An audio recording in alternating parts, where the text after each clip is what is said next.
नमस्कार दोस्तों, स्वागत है आपका स्टडी फॉर सिविल सर्विसेज में।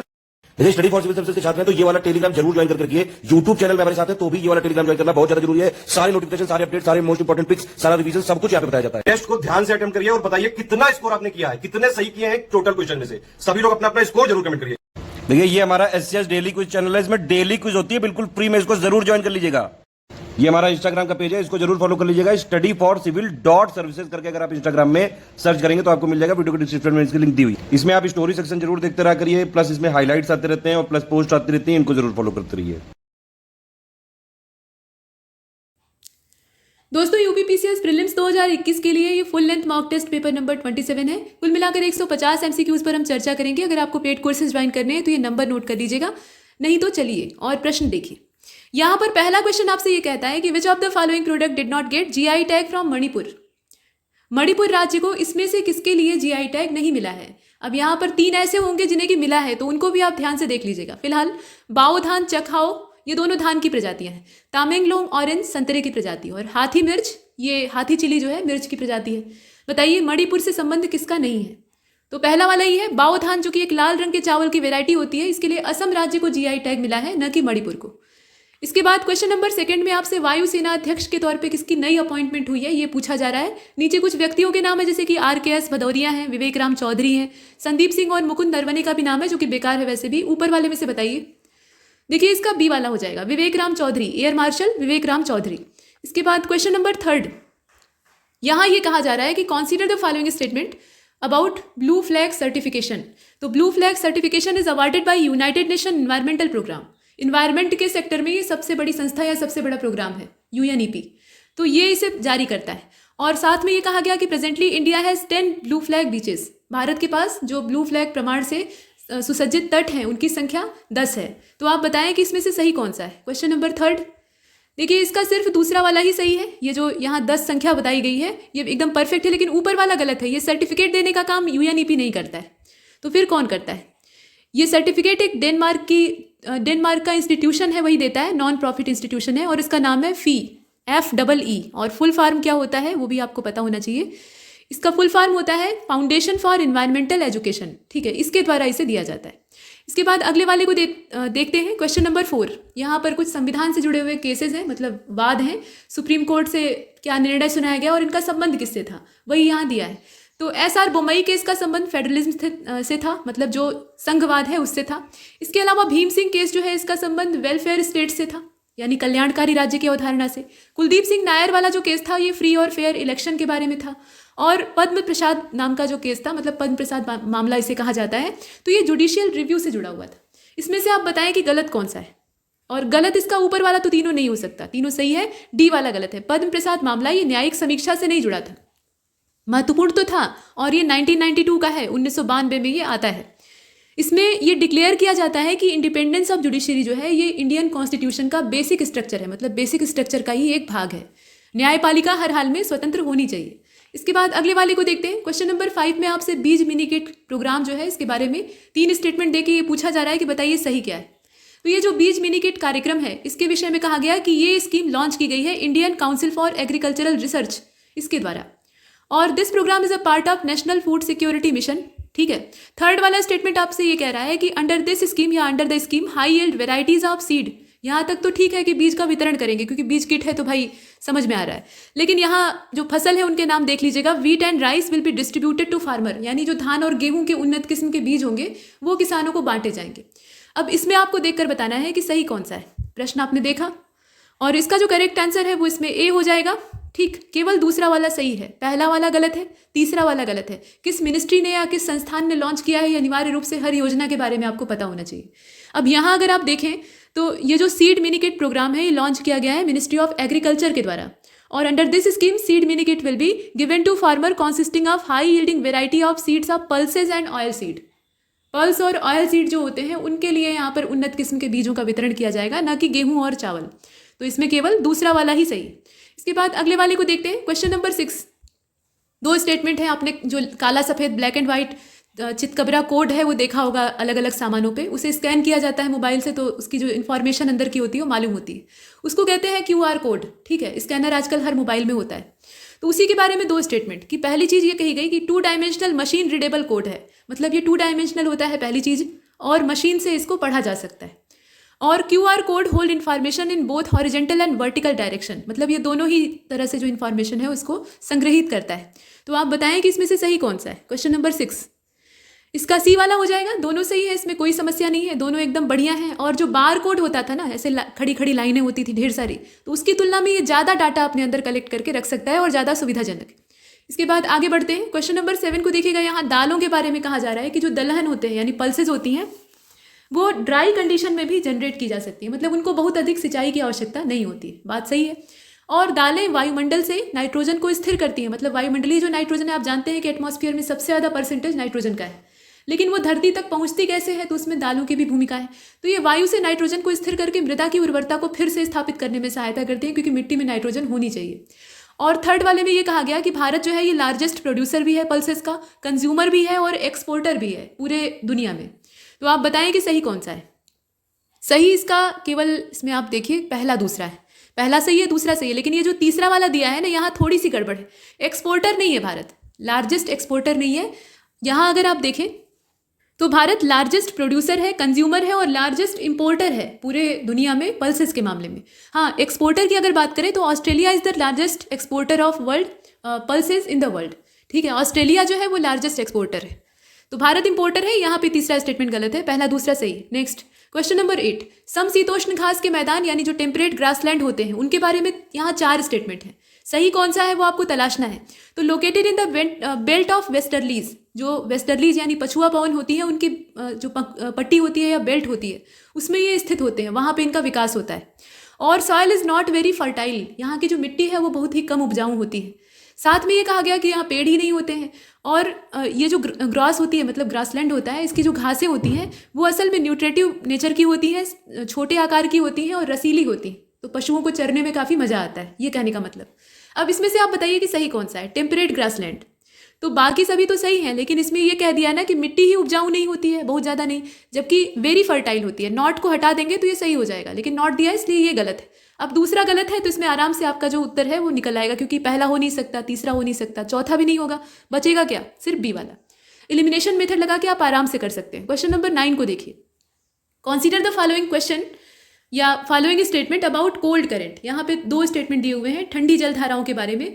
तो cold currents are found on the west coast of the continent in the low latitude. यहाँ लैटिट्यूड की कंडीशन ध्यान दीजिएगा, जो निम्न अक्षांश होते हैं वहाँ पे पश्चिमी किनारों पर कॉन्टिनेंट के जनरेट होती हैं या पाई जाती हैं। और cold currents are found on the east coast of continent in the middle and high latitude. Middle and high latitude region in northern hemisphere, only northern hemisphere, southern में नहीं पाई जाती हैं, ऐसा यहाँ पर दिखाई दे रहा है।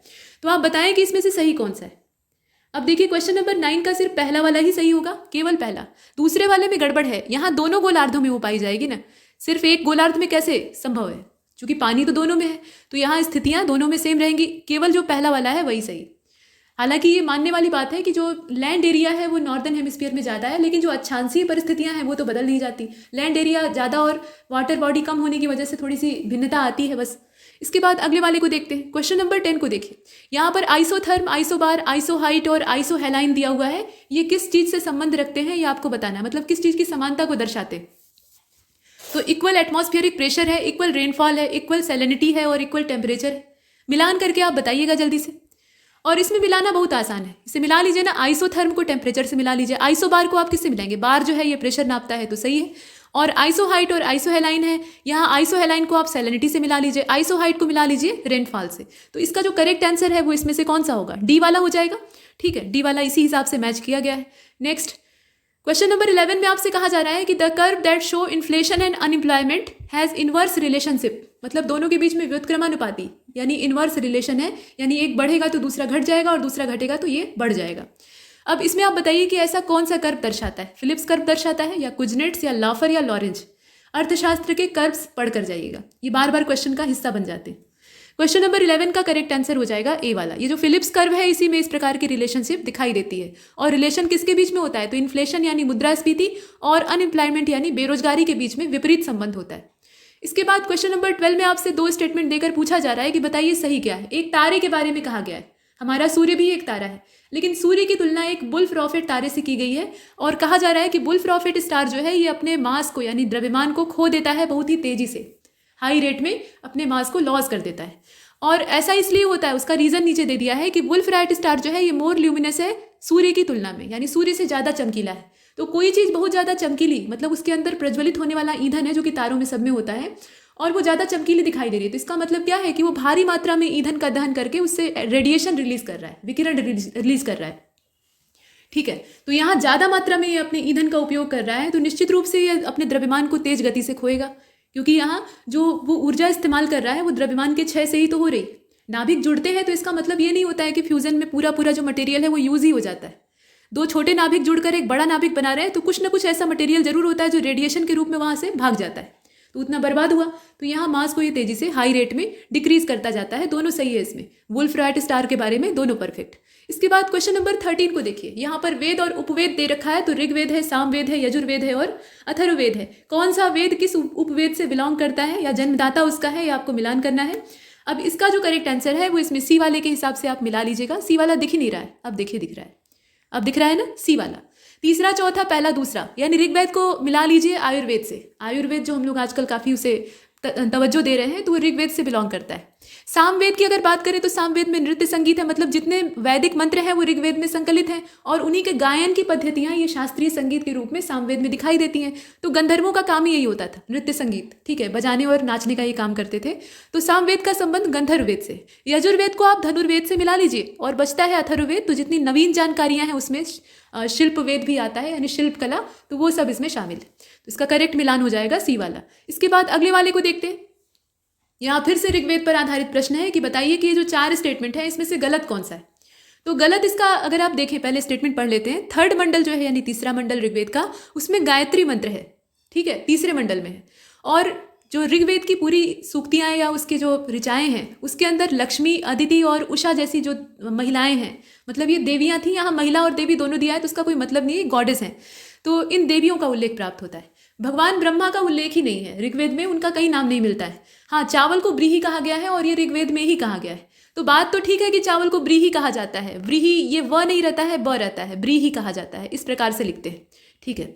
लेकिन ये कहा किस में गया है, ऋग्वेद में नहीं कहा गया, ये असल में यजुर्वेद में कहा गया है। यजुर्वेद में ढेर सारे जो कर्मकांड आप देखते हैं ना, उसी में इसका उल्लेख हुआ है।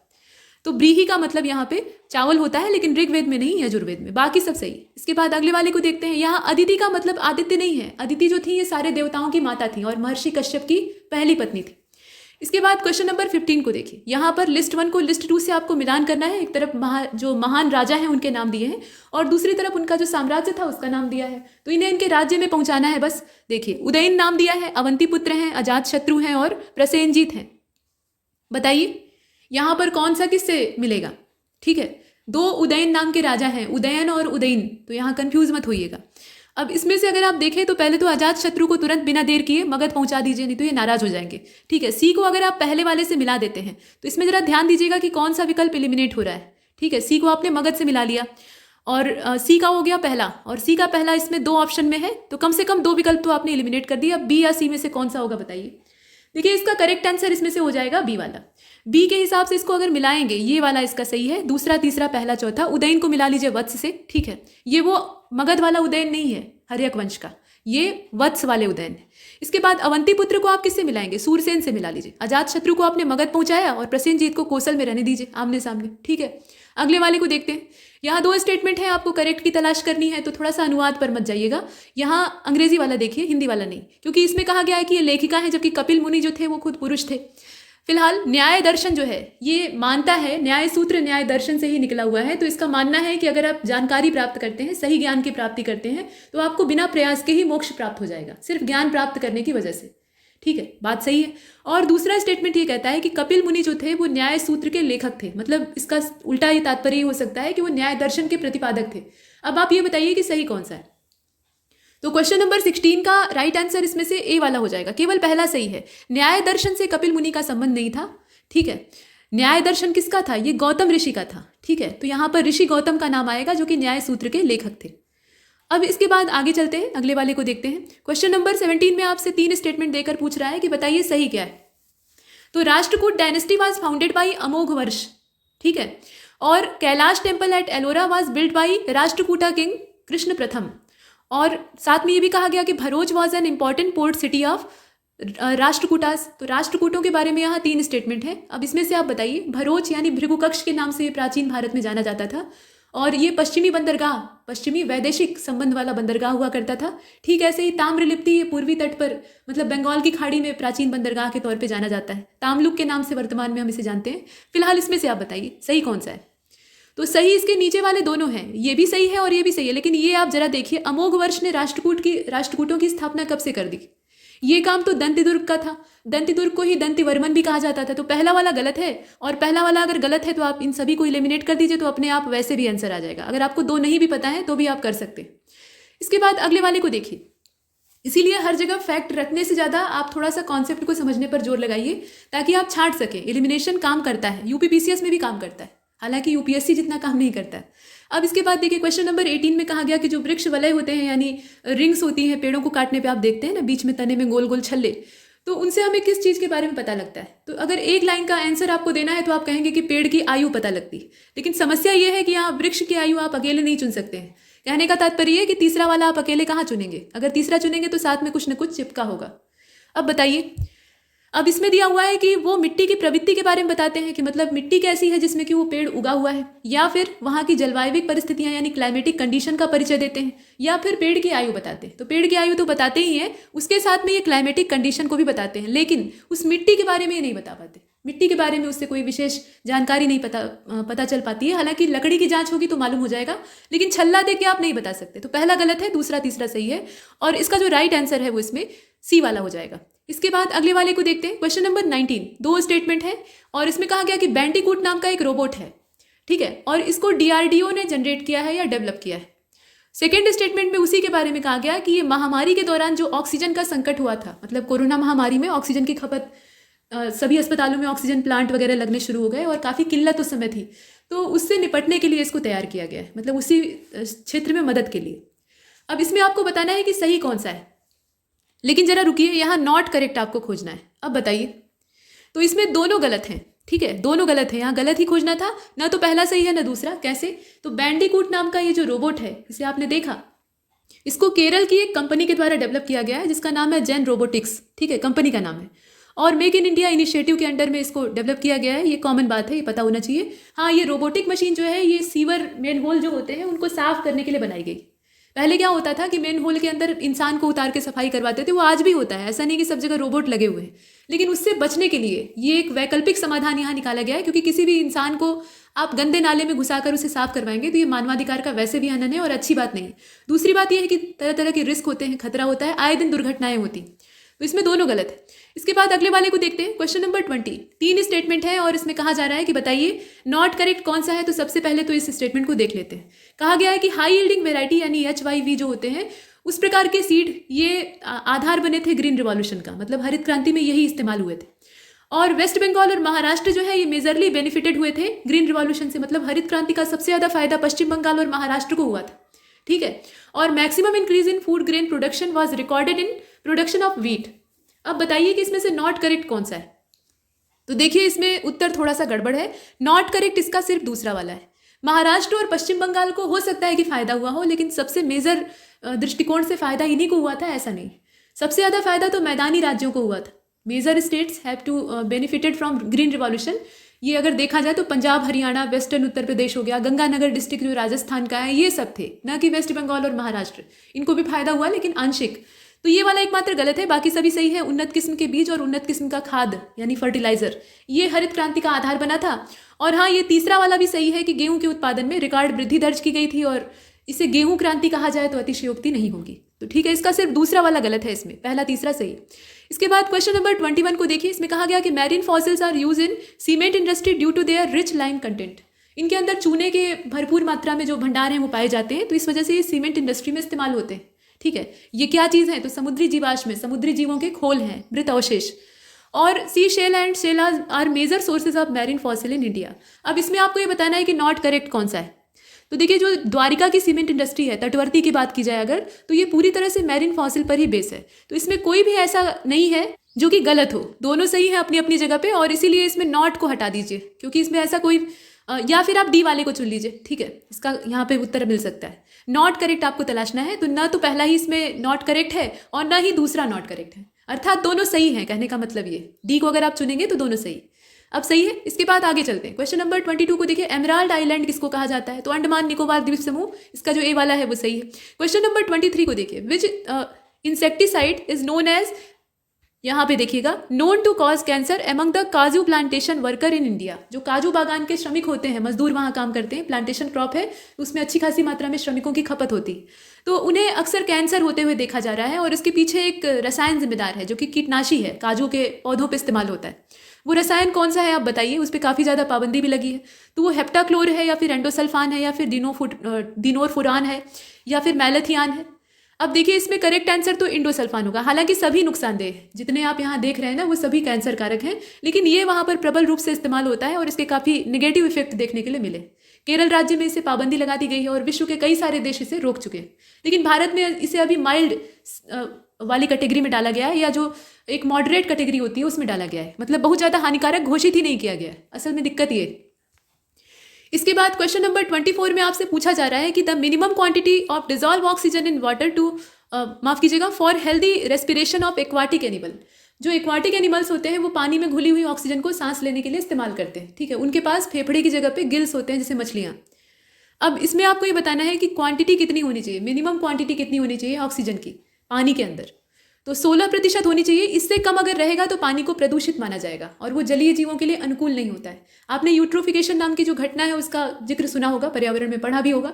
उसमें होता क्या है, जितना भी करदम होता है, करदम का मतलब स्लरी या फिर जो गाद होती है, या आप कह लीजिए कि उर्वरकों का कीचड़ होता है, खेतों से या अन्य माध्यमों से रिसते हुए वो जल स्रोतों तक पहुंचता है।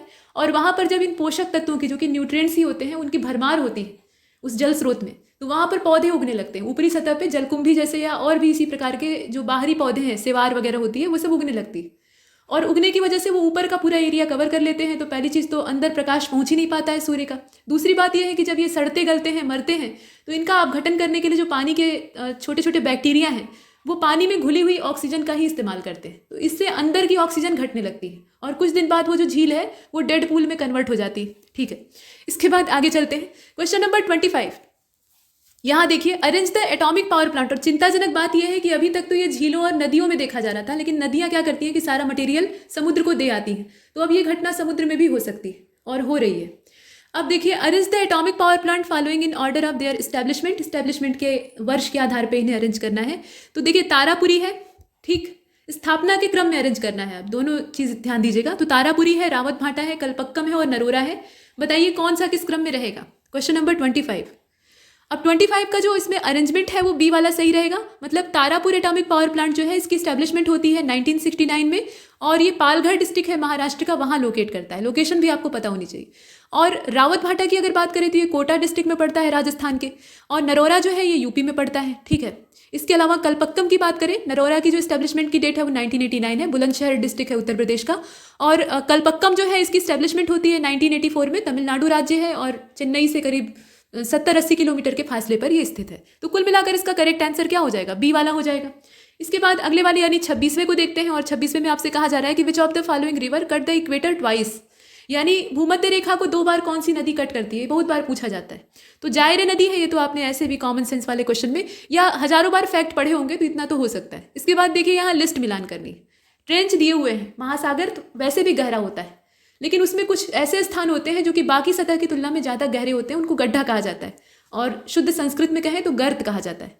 और उसी गर्त को अंग्रेजी में ट्रेंच बोलते हैं। तो आप यहाँ बताइए, चैलेंजर ट्रेंच है, इसके अलावा डायमेंटाइन ट्रेंच है, मिलवॉकी ट्रेंच है और मोलाय ट्रेंच है। ये सब किस ओशियन से बिलोंग करते हैं, इंडियन ओशियन, आर्कटिक, पैसिफिक या फिर अटलांटिक? मिलान करके बताइएगा। अब देखिए, 27 का जो सही मिलान इसमें है वो सी वाला है। चैलेंजर को आप मिला लीजिए पैसिफिक से, ठीक है। प्रशांत महासागर वैसे भी गहराई और रहस्यमयता के मामले में काफ़ी नंबर 1 है।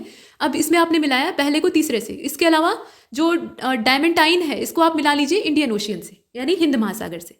अब 2 बचते हैं, मिलवॉकी और मोलाय। तो मिलवॉकी को आप किससे मिलाइएगा, मिलवॉकी को मिला लीजिए अटलांटिक से, और मोलाय को मिला लीजिए माफ कीजिएगा आर्कटिक ओशियन से, ठीक है। मोलाय को मिला लीजिए आर्कटिक ओशियन से।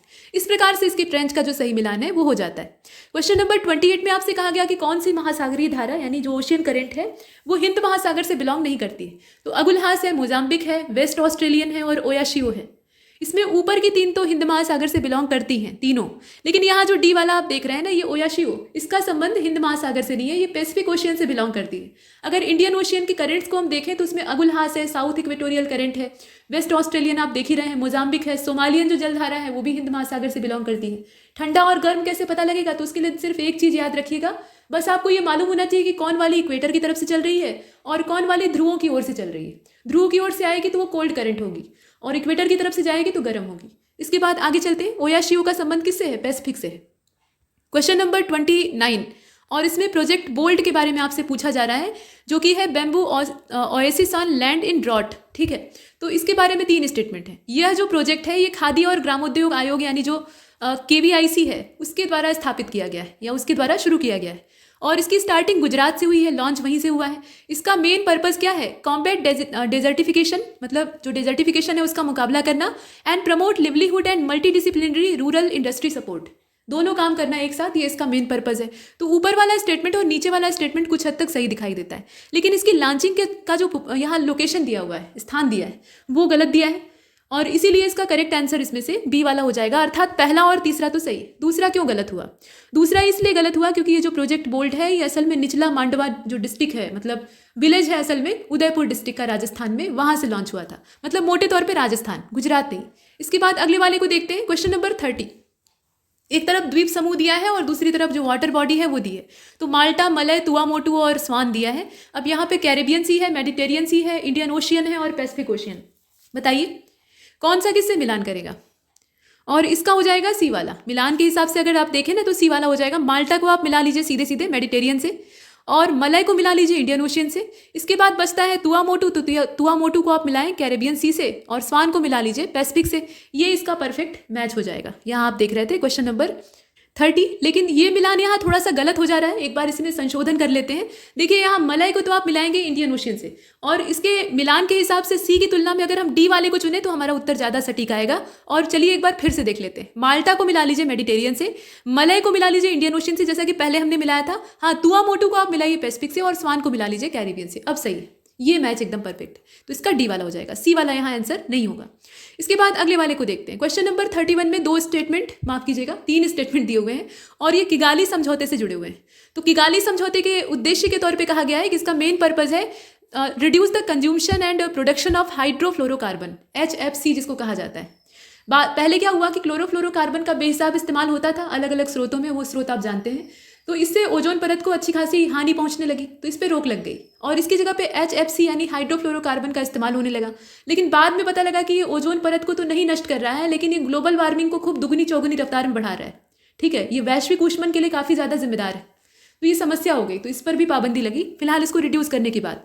और सेकेंड स्टेटमेंट ये कहता है कि कानूनी रूप से ये बाइंडिंग एग्रीमेंट है, मतलब लीगली बाइंडिंग एग्रीमेंट है, अगर आप इसमें भाग लेते हैं तो आपको मानना ही होगा।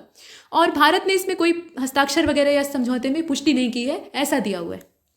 बताइए कि सही कौन सा है, सही की तलाश करनी है। 31 का करेक्ट आंसर बी हो जाएगा, पहला दूसरा इसमें सही है। लेकिन ये जो नीचे वाला दिया है ना कि India has not ratified the Kigali agreement, ऐसा नहीं है, भारत ने इसमें सहमति जताई है। ऐसे महत्वपूर्ण मामलों में भारत आगे रहता है, इसमें कोई संदेह नहीं है। अब इसमें अगर आप देखें तो India has also ratified the Kigali Agreement to Montreal Protocol. ठीक है, मॉन्ट्रियल प्रोटोकॉल को इससे कनेक्ट कर लीजिएगा। मॉन्ट्रियल प्रोटोकॉल जो है इसका संबंध किससे है, ये एक तरह की इन्वायरमेंटल ट्रीटी है, और ये ओजोन डिप्लेक्शन से संबंधित है, मतलब ओजोन परत के अपक्षय से जुड़ी हुई है। तो HFC का संबंध भी उसी से है, ये आप सभी जानते हैं। इसके बाद अगले वाले को देखते हैं, क्वेश्चन नंबर 32। यहाँ पर 4 स्टेटमेंट दिए हैं, और 4 स्टेटमेंट नहीं बल्कि देशों के नाम है। आपको ये बताना है कि जो प्रथम गैर क्वाड सदस्य है वो कौन सा है जिसने कि भारत के साथ 2+2 संवाद का आयोजन किया है। मतलब ये क्वाड का सदस्य नहीं है, बाहर है। अब इसमें चीन, फ्रांस, रूस और इजराइल दिया है, तो इसका जो करेक्ट आंसर है वो सी हो जाएगा, रूस। ठीक है, रूस ने भारत के साथ 2+2 जो संवाद है उसका आयोजन किया है। इसके बाद क्वेश्चन नंबर 34 में आपसे 3 स्टेटमेंट देकर पूछा जा रहा है कि बताइए सही क्या है। Henry Walter is known as the father of Indian census. ठीक, सेकेंड स्टेटमेंट ये कहता है कि जो 1881 की पहली सिंक्रोनियस सेंसस थी, ये 1881 की है, तो डेट आप याद रखिएगा, was release under the leadership of WC प्लॉडेन। ठीक है, ये जो WC प्लॉडेन है इनके नेतृत्व में इसको लॉन्च किया गया था। ये 1881 में हुई थी। और जो पहली, माफ कीजिएगा, लास्ट कास्ट बेस्ड सेंसस थी, मतलब अंतिम जाति आधारित गणना थी, वो रिलीज होती है 1951 में। तो इसमें से सही कौन सा है, और सही इसका सिर्फ सी वाला है, ठीक है। सी का मतलब पहला दूसरा सही है, लेकिन ये जो लास्ट वाला है ये गलत है। The last caste based census was release इन 1931 और यहाँ कितना दिया है 1951, तो वो गलत हो जाता है। अगले प्रश्न में आपसे कहा गया कि यूरेनियम 214, इसके बारे में 2 स्टेटमेंट दिए हैं, बताइए सही क्या है। तो ये यूरेनियम का सबसे हल्का ज्ञात रूप है, मतलब इसका जो भार है वो सबसे कम होता है अभी तक के जितने जानकारी में है। और यूरेनियम का ये जो समस्थानिक है यानी आइसोटोप है, इसमें न्यूट्रॉन की तुलना में प्रोटॉनों की संख्या ज़्यादा होती है। आमतौर पे आप ये सुनते हैं ना कि नाभिक में न्यूट्रॉन और प्रोटॉन जो है वो बराबर मात्रा में पाए जाते हैं, लेकिन यहाँ पर आपको बताना है। तो बताइए इसमें से कौन सा होगा। क्वेश्चन नंबर 35 और 35 का जो राइट आंसर है वो इसमें से ए वाला हो जाएगा, क्योंकि सिर्फ पहला ही सही है, दूसरा वाला गलत है। ऐसा कोई स्ट्रक्चर नहीं बना है जिसमें कि इस प्रकार की संरचना पाई जाए। पहला ठीक है कि यूरेनियम के सबसे ज्ञात जो हल्के ज्ञात रूप है उनमें से एक, ठीक। और ये जो आइसोटोप है यूरेनियम का, ये more number of neutron than proton. यहाँ थोड़ा सा ये आपने देखा, एक्सप्लेनेशन इसकी मौजूद नहीं है, फिलहाल इसका जो करेक्ट आंसर है वो एक है। इसके बाद अगले वाले को देखते हैं। क्वेश्चन नंबर 36, इसमें कहा जा रहा है कि which of the following pair is not correctly match. तो बंडारू दत्तात्रेय जो है ये हरियाणा से, सत्यदेव नारायण आर्य इनका त्रिपुरा में नियुक्ति हुई है, रमेश बैस जो है ये मध्य प्रदेश में नियुक्त हुए हैं, और थावर चंद गहलोत जो है ये कर्नाटक में नियुक्त हुए हैं। कहाँ नियुक्त हुए हैं वो आप जानते हैं, आपने करंट अफेयर में पढ़ा है। फिलहाल यहाँ ये बताइए कि गलत क्या है, सुमेलित जो नहीं है वो आपको तलाशना है। तो रिसेंटली रमेश चंद्र बैस या Ramesh Bais has been made the governor of Jharkhand. गवर्नरों के नाम यहाँ दिए हैं, ठीक है।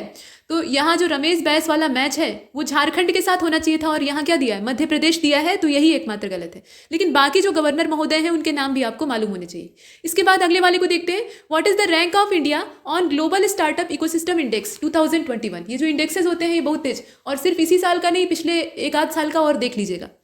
तो यहाँ 42वां स्थान भारत को इस बार वाले इंडेक्स में प्राप्त हुआ है, या 20वां या 11वां या फिर चौथा। तो इसका जो राइट आंसर है वो इसमें बी वाला हो जाएगा। ये 20वां स्थान भारत को इस बार प्राप्त हुआ है, ठीक है। 2019 की जो रैंक थी वो 17वीं थी, 2020 में जो मिली वो 23वीं थी, और इस बार जो मिली है वो 20वीं है। तो पीछे की भी मालूम होनी चाहिए। इसके बाद क्वेश्चन नंबर 38 में कहा गया कि 1916 में जो भारतीय राष्ट्रीय कांग्रेस का लखनऊ अधिवेशन हुआ था उसकी अध्यक्षता भूपेंद्र नाथ बसु ने की थी, ठीक है। और जो चरमपंथी लोग थे यानी एक्सट्रीमिस्ट थे, उन्हें कांग्रेस में फिर से शामिल किया गया था। पहले आपने देखा कि 1907 में कांग्रेस का जो सूरत अधिवेशन होता है वहाँ विभाजन हो जाता है, तो दोनों अलग अलग हो जाते हैं, मॉडरेट वाले और एक्सट्रीमिस्ट, लेकिन यहाँ पर एक हो जाते हैं। और कांग्रेस ने लीग की पृथक निर्वाचक मंडल की मांग को एक्सेप्ट कर लिया था। बताइए कि इसमें से ये जो सेशन होता है कांग्रेस का, लखनऊ सेशन, कौन सा सही। अब क्वेश्चन नंबर 38 का राइट आंसर इसमें से हो जाएगा बी वाला। Lucknow session of Indian national Congress of 1916 was president over the Ambika चरण मजूमदार। यहाँ पर प्रेसिडेंट का नाम ही गलत दिया है, तो इसीलिए हमें मजबूरन जो पहला है उसको गलत करना पड़ रहा है। बाकी दोनों सही है, बाकी दोनों में कोई समस्या नहीं। इसके बाद अगले वाले को देखते हैं। Question number 39, recently operation Trojan shield was jointly started by investigating agencies of which of the 2 countries. मतलब 2 अलग अलग देशों की इन्वेस्टिगेटिंग एजेंसी हैं, और उनके द्वारा ये जो ट्रोजन शील्ड नाम का ऑपरेशन है इसको शुरू किया गया है। तो ये दोनों देश कौन कौन से हैं आपको बताना है। यहाँ पर यूएसए और ऑस्ट्रेलिया है, चीन और रूस है, या फिर यूएसए और रूस है, या जापान और ऑस्ट्रेलिया। तो ट्रोजन का कनेक्शन किससे है, ये असल में संयुक्त राज्य अमेरिका और ऑस्ट्रेलिया के बीच में, ठीक है, यूएसए और ऑस्ट्रेलिया। यहाँ ए वाला सही। इसके बाद क्वेश्चन नंबर 40 को देखिएगा। यहाँ कहा गया कि एनीमिया मुक्त भारत सूचकांक, एनीमिया मुक्त भारत सूचकांक, ये नीति आयोग द्वारा जारी किया जाता है, और इस सूचकांक में मध्य प्रदेश राज्य का पहला स्थान है। अब सही क्या है आप बताइए, ये जो सूचकांक है ये कौन जारी करता है। क्वेश्चन नंबर 40 और इसका जो करेक्ट आंसर है वो बी हो जाएगा, केवल दूसरा वाला सही है।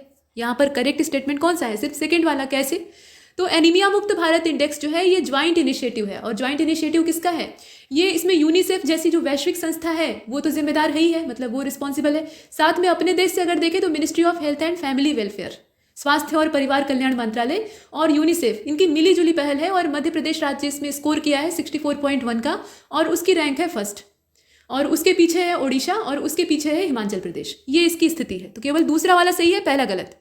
इसके बाद क्वेश्चन नंबर 41 को देखिए। यहाँ पर कुछ वैश्विक स्तर के दिवस दिए हुए हैं और उनकी डेट दी है। सही कौन सा है आपको बताना है। तो वर्ल्ड एनवायरमेंटल डे ये मनाया जाता है 5 जून को, सही है। इसके अलावा आप देखिए वर्ल्ड फूड सेफ्टी डे जो है ये खाद्य सुरक्षा दिवस 7 जून को मनाया जाता है। ओशियन डे मनाया जाता है 8 जून को। सही कौन सा है, सही इसका डी वाला है, मतलब तीनों सही हैं, लेकिन तीनों एक साथ तो पूछे नहीं जाएंगे। यहाँ आपको डेट पता होनी चाहिए, ये तो आप जानते ही है, बाकी दोनों पता होना चाहिए। तो चलिए इसका डी वाला। इसके बाद क्वेश्चन नंबर 42 में आपसे कहा गया कि भारत की पर्यावरण रिपोर्ट ये जो है मतलब इंडियाज एनवायरमेंटल रिपोर्ट 2021, इसके बारे में 3 स्टेटमेंट हैं। और पहले स्टेटमेंट में कहा गया कि सतत विकास लक्ष्य जो होते हैं उसमें भारत की रैंक पिछले साल से 2 पायदान नीचे खिसक गई। ठीक है, पिछली बार से गिरावट आई। और झारखंड की 2030 तक सतत विकास लक्ष्यों को प्राप्त करने की तैयारी सबसे निचले स्तर पर है, मतलब सबसे बेकार है। और वर्तमान परिदृश्य में 2030 तक कोई भी राज्य, ठीक है, कोई भी राज्य सभी सतत विकास लक्ष्य जितने भी 17 सस्टेनेबल डेवलपमेंट गोल्स हैं उनके पूरे ट्रैक को कंप्लीट नहीं कर पाएगा। तो ये तो दुनिया के अक्सर जितने भी देश हैं उनके साथ यही स्थिति है। कोविड आकर और उसमें 4 चांद लगा दिया है। पहले से ही काफ़ी मुश्किल लक्ष्य था सभी को प्राप्त करना, क्योंकि ऐसे महत्वाकांक्षी लक्ष्य हैं कि 100% अचीव नहीं किए जा सकते, ये ईमानदारी की बात। लेकिन उसमें भी कोविड ने आग में घी डालने का काम किया है। फिलहाल इसमें आपको भारत के संदर्भ में देखना है। अब क्वेश्चन नंबर 42 का जो राइट आंसर है वो सी हो जाएगा। मतलब पहला और तीसरा सही है। पहले वाले में कहा गया ना कि भारत की जो रैंक है वो यहाँ स्लिप कर गई है 2 प्लेस, मतलब 2 स्थान नीचे खिसक गई है पिछले साल की तुलना में। और तीसरा वाला भी सही है कि 2030 तक कोई भी राज्य इस ट्रैक पर नहीं आ पाएगा। हाँ, ये जो दूसरा वाला है ये गलत है। कैसे गलत है आप बताइए। देखिए, यहाँ मेजर चैलेंजेस जो है वो सस्टेनेबल डेवलपमेंट गोल नंबर 2 में है, जहाँ पर ये कहा गया है कि ending hunger and achieving food security, मतलब भूख मिटाना है और खाद्य सुरक्षा को प्राप्त करना है, यहाँ सबसे बड़ी समस्या है। उसके अलावा जो जेंडर इक्वेलिटी है, मतलब जेंडर इक्वेलिटी की बात ये SDG में कही गई है, लेकिन अपने देश में जो जेंडर इनइक्वेलिटी है और इनफैक्ट पूरी दुनिया में है, तो उसको एकदम से मिटा देना ये संभव नहीं है 2030 तक, ये आप भी समझ सकते हैं। ठीक है, कम किया जा सकता है। और दूसरी चीज़ तो जो ये कही गई है मतलब सस्टेनेबल डेवलपमेंट गोल नंबर 9 में, जिसमें इंफ्रास्ट्रक्चर रीसाइलेंट वाला जो कॉन्सेप्ट है उसके बारे में कहा गया है, तो उसमें भी बड़ी समस्या है। अब ये आपने देखा। और as per the report Jharkhand and Bihar are the least prepare to meet the goal by 2030 while Jharkhand lags behind 5 of the SDGs, Bihar lag in 7। तो बिहार की कंडीशन ज़्यादा खराब है, तो इसीलिए दूसरा वाला स्टेटमेंट इसमें गड़बड़ है, बाकी पहला तीसरा सही। इसके बाद 43 को देखते हैं। यहाँ गंगा नदी की जो सपोर्टर है, मतलब ट्रिब्यूटरीज हैं, उनके नाम दिए हैं पूर्व से पश्चिम, माफ कीजिएगा, पश्चिम से पूर्व इन्हें व्यवस्थित करना है।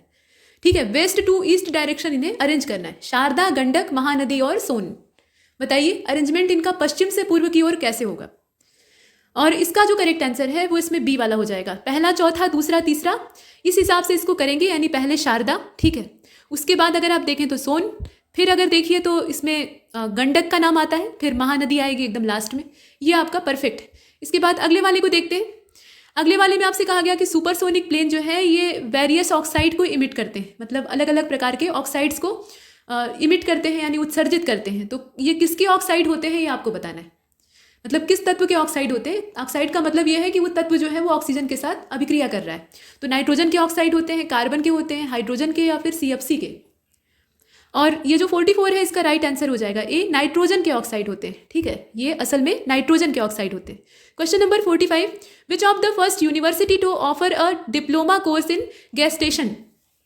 ठीक है, गर्भकाल से संबंधित जो क्षेत्र है उसमें डिप्लोमा पाठ्यक्रम देने वाला भारत का पहला विश्वविद्यालय कौन सा है। यहाँ दुनिया नहीं, भारत की बात की जा रही।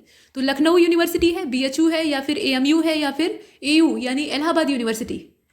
अब इसमें से 45 का हो जाएगा ए वाला, यानी ये लखनऊ यूनिवर्सिटी, लखनऊ विश्वविद्यालय। तो अपने प्रदेश का है, हालांकि सभी प्रादेशिक ही हैं, मतलब सेंट्रल के हो सकते हैं वो बात नहीं है, लोकेशन के हिसाब से प्रादेशिक है, लेकिन उसमें से करेक्ट आंसर लखनऊ विश्वविद्यालय होगा।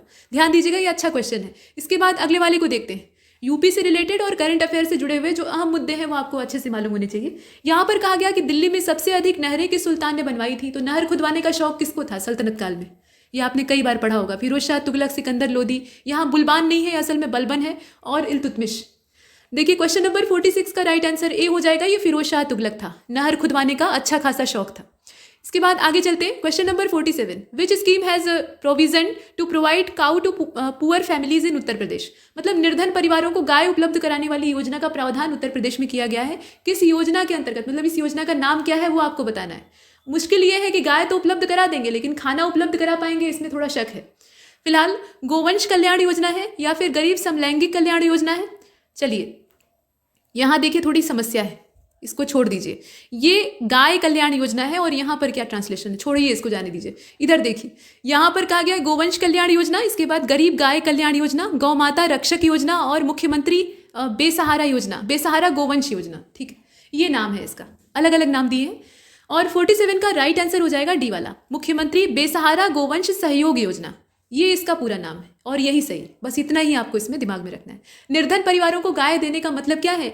ये गाय एकदम से बढ़िया डेयरी वाली जो हृष्ट पुष्ट गायें होती हैं वो नहीं, जो बेसहारा है, पहले से ही भटक रही हैं, उन्हें भोजन पानी का ठिकाना नहीं है, तो इस प्रकार की गौवें दी जाएंगी ताकि वो वहाँ पे अपना पोषण भी प्राप्त कर लें और उनसे उस गरीब परिवार को फायदा भी हो। इसके बाद आगे चलते हैं। प्रश्न संख्या 48 में 3 स्टेटमेंट है। पहले वाले में कहा गया कि भारत में विश्व की तुलना अगर की जाए तो उसमें मोनोजाइट और इल्मेनाइट का सबसे बड़ा भंडार ये अपने देश में पाया जाता है। थोरियम मोनोजाइट और इल्मेनाइट से प्राप्त होता है, मतलब ये थोरियम के अयस्क हैं, हम ऐसा कह सकते हैं। और मोनोजाइट जम्मू कश्मीर केंद्र शासित प्रदेश से प्राप्त किया जाता है। ठीक है, खनिजों की श्रेणी आप देखते हैं कि दक्षिण वाले इलाके में है, लेकिन ये प्राप्त कहाँ से किया जाता है? एकदम उत्तर से।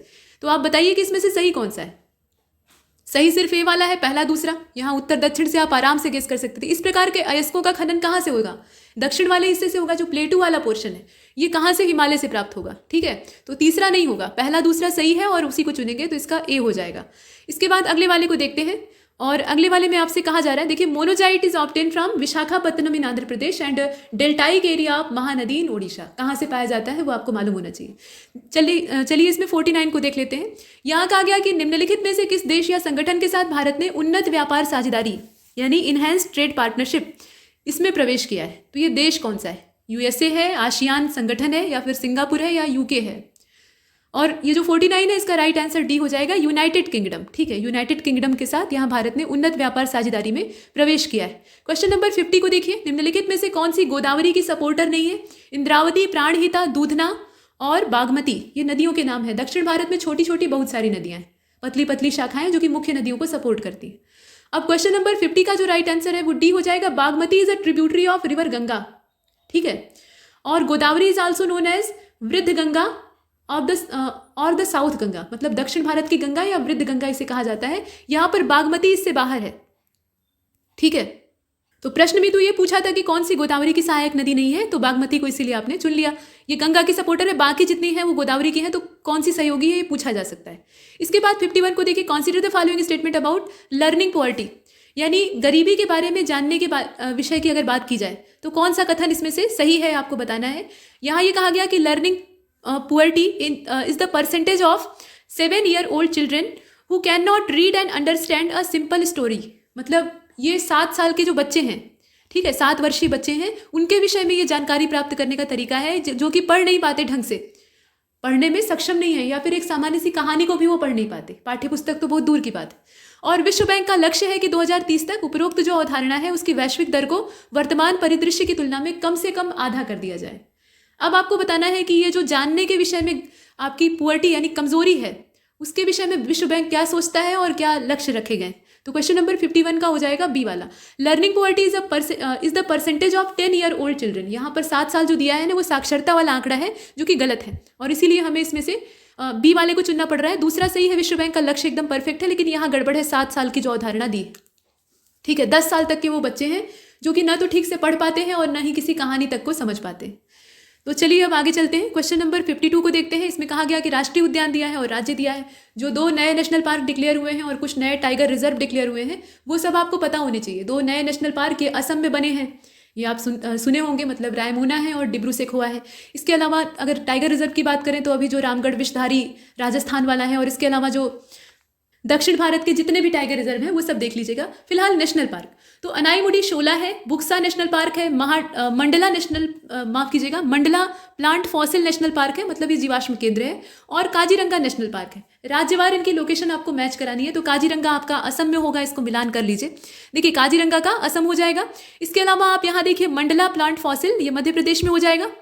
बाकी इसमें बुक्सा है और अनाईमुडी है, तो अनाईमुडी को आप किससे मिलाइएगा? केरल से मिला लीजिए, बुक्सा को वेस्ट बंगाल से मिला लीजिए। फिलहाल इसका करेक्ट आंसर क्या होगा 52 का? फिर 52 का हो जाएगा ए वाला, ए के हिसाब से इसको हमने मिलान किया।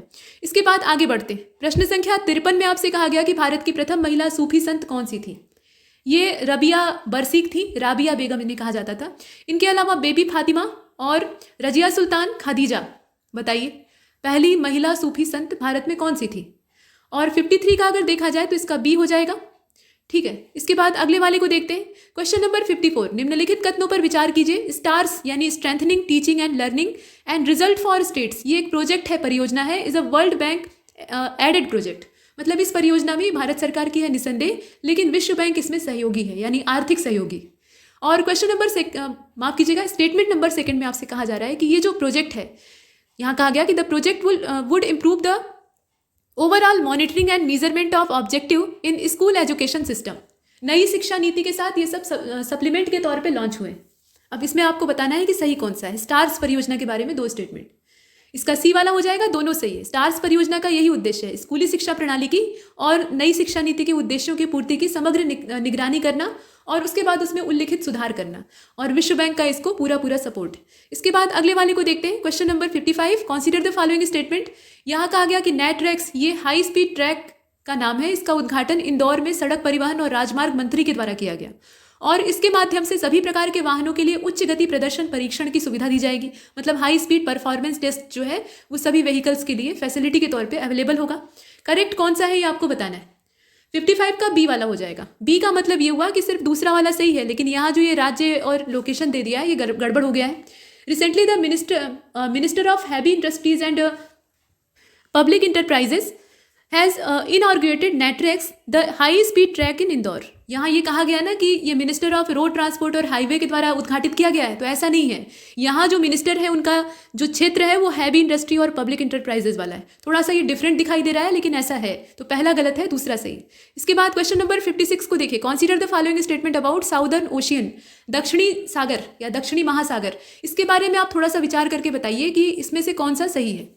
तो यह एकमात्र ऐसा ओशियन है जो कि अन्य सभी 4 जो ओशियंस हैं उनके साथ बॉर्डर शेयर करता है, ठीक है। और अंटार्कटिक सर्कलमपोर शब्दों का हेरफेर है। सर्कम पोलर करंट जो है ये एंटार्कटिक सर्कम पोलर करंट है, is associated with it that flow from west to east around the Antarctica. और Antarctica circumpolar current is the strongest current on our planet. मतलब ये जो Antarctic circum polar current है ये अपने पूरे planet पर सबसे स्ट्रॉन्गेस्ट करंट के तौर पर देखी जाती है। तो इस प्रकार से कुछ इसमें 3 स्टेटमेंट दिए हुए हैं जो कि साउदर्न ओशियन से संबंधित हैं। आप ये बताइए कि इसमें से करेक्ट कौन सा है। प्रश्न संख्या 56 और 56 का हो जाएगा ए वाला, यानी दूसरा तीसरा सही है, ठीक है। दूसरा तीसरा सही है, लेकिन ये वाला इसमें गलत है कि एकमात्र ऐसा महासागर है। यहाँ अगर आप देखें तो एंटार्कटिक जो सर्कम पोलर करंट है is the strongest current in on our planet and it provides the main connection of, यहाँ आप देखें, it provide the main connection और touches 3 another oceans, that is Indian Ocean, Pacific Ocean and Atlantic Ocean. और Southern Ocean is identified as 5th ocean in the world. 5 महासागर के तौर पे, तो जो 5वां महासागर है उसके तौर पे ये जो साउदर्न ओशियन है इसको डिक्लेयर किया गया है। फिलहाल इसका जो राइट आंसर है वो इसमें से ए वाला हो जाएगा। इसके बाद अगले वाले को देखते हैं, क्वेश्चन नंबर 57। कहा जा रहा है कि पृथक सहकारिता मंत्रालय के गठन से पहले यह विषय कृषि मंत्रालय के तत्वाधान में था। मतलब मिनिस्ट्री ऑफ कोऑपरेशन जो है इसके गठन से पहले ये जो सब्जेक्ट था ये मिनिस्ट्री ऑफ एग्रीकल्चर हैंडल करती थी। और कोऑपरेटिव्स नाम का जो ये सब्जेक्ट है ये स्टेट लिस्ट में शामिल है, राज्य का विषय है। और 97 नंबर का जो कॉन्स्टिट्यूशनल अमेंडमेंट एक्ट आता है उसके द्वारा भारत में सहकारी समितियों के प्रभावी प्रबंधन से जुड़े हुए मामलों की जानकारी दी जाती है। तो सही क्या है आप बताइए। पॉलिटी का अच्छा खासा क्वेश्चन है। और क्वेश्चन नंबर 57 का हो जाएगा डी वाला। तीनों सही है, तीनों इन्फॉर्मेशन सही है। तो यहाँ कोऑपरेटिव के बारे में थोड़ा सा डाटा कलेक्ट कर सकते हैं आप, इसका तीनों परफेक्ट। इसके बाद question number 58, which of the following are the features of Nataraja sculpture. जो भगवान शिव की नटराज मुद्रा वाली प्रतिमा है, प्रलय नृत्य वो कर रहे हैं, तो उसके बारे में यहाँ 3 स्टेटमेंट दिए हैं और ये यूपीएससी में आ चुका है। अब इसमें आप बताइए, यह शिव और पार्वती के मिलन का प्रतिनिधित्व करती है। प्रश्न ऐसा नहीं था, लेकिन इससे संबंधित प्रश्न यूपीएससी पूछ चुका है। कुंडलिनी शक्ति को यह दर्शाती है और पाथ ऑफ साल्वेशन को दर्शाती है। तो नटराज प्रतिमा जो है वो शिव और पार्वती को रिप्रेजेंट करती है या नहीं आपको बताना है। कुंडलिनी और मोक्ष के बारे में वो जानकारी देती है या नहीं। और क्वेश्चन नंबर 58 का हो जाएगा डी वाला, पहला दूसरा और तीसरा, ठीक है। पहला दूसरा और तीसरा ये तीनों यहाँ पर सही है। हालांकि नटराज का जो स्कल्पचर है उसमें माता पार्वती का कहीं स्वरूप हमें नहीं दिखाई देता है, लेकिन वो जो नृत्य मुद्रा है वो शिव और पार्वती के मिलन से जुड़ी हुई है। प्रकृति और पुरुष का मेल वहाँ होता है, ऐसा कॉन्सेप्ट, मतलब थोड़ा सा दर्शन वहाँ इंक्लूड हो जाता है, धर्म के साथ दर्शन जुड़ जाता है। और हाँ, इसमें कुंडलिनी पावर को बेशक दर्शाती है और पाथ ऑफ साल्वेशन यानी मोक्ष का मार्ग भी दिखाती है। उसमें जो हाथ और पैरों की मुद्रा है ना, उससे भी हमें तरह तरह की जानकारी प्राप्त होती है। इसके बाद आगे चलते हैं। क्वेश्चन नंबर 59 में कहा गया है कि दिल्ली सल्तनत का जो काल है उसमें राजवंशों को आपको कालानुक्रम में अरेंज करना है। अच्छा वाला क्वेश्चन है, यूपी पीसीएस का फेवरेट। तो तुगलक डायनेस्टी है, लोधी डायनेस्टी है, गुलाम डायनेस्टी है, सैयद डायनेस्टी है और खिलजी, सभी हैं। अब इसमें पहले कौन सा और बाद में कौन सा, तो आराम से आप अरेंज करके बताइए। देखिए क्वेश्चन नंबर 59 का जो करेक्ट आंसर है वो इसमें हो जाएगा डी वाला। डी का मतलब क्या है, तीसरा, पांचवा, यहाँ देखें, तीसरा, पांचवा, पहला, चौथा और दूसरा, मतलब सबसे पहले आपकी स्लेव डायनेस्टी यानी जो मामलूक वंश या गुलाम वंश कहा जाता है, कुतुबुद्दीन ऐबक, फिर इल्तुतमिश, फिर रजिया सुल्ताना और बीच में छोटे छोटे जो अयोग्य शासक होते हैं, फिर बलबन, ऐसे ही आगे बढ़ता है। उसके बाद अगर आप देखें तो खिलजी डायनेस्टी है, ठीक है। उसके बाद अगर आप देखें तो तुगलक डायनेस्टी है, सबसे लंबे समय तक रूल करने वाली। फिर आप चले आइए सैयदों के पास और अंत में आती है लोधी डायनेस्टी, जो कि उसका अंत करके बाबर मुगल वंश की नींव डालता है। तो ये इसका क्रम है, इसका डी वाला सही है। इसके बाद क्वेश्चन नंबर 60 में चलते हैं, जहाँ लिस्ट 1 और लिस्ट 2 है। मिलान आपको करना है। मोती मस्जिद है, हिरन मीनार है और बादशाही मॉस्क है यानी मस्जिद है और लाहौर का किला है। किसने क्या बनवाया था?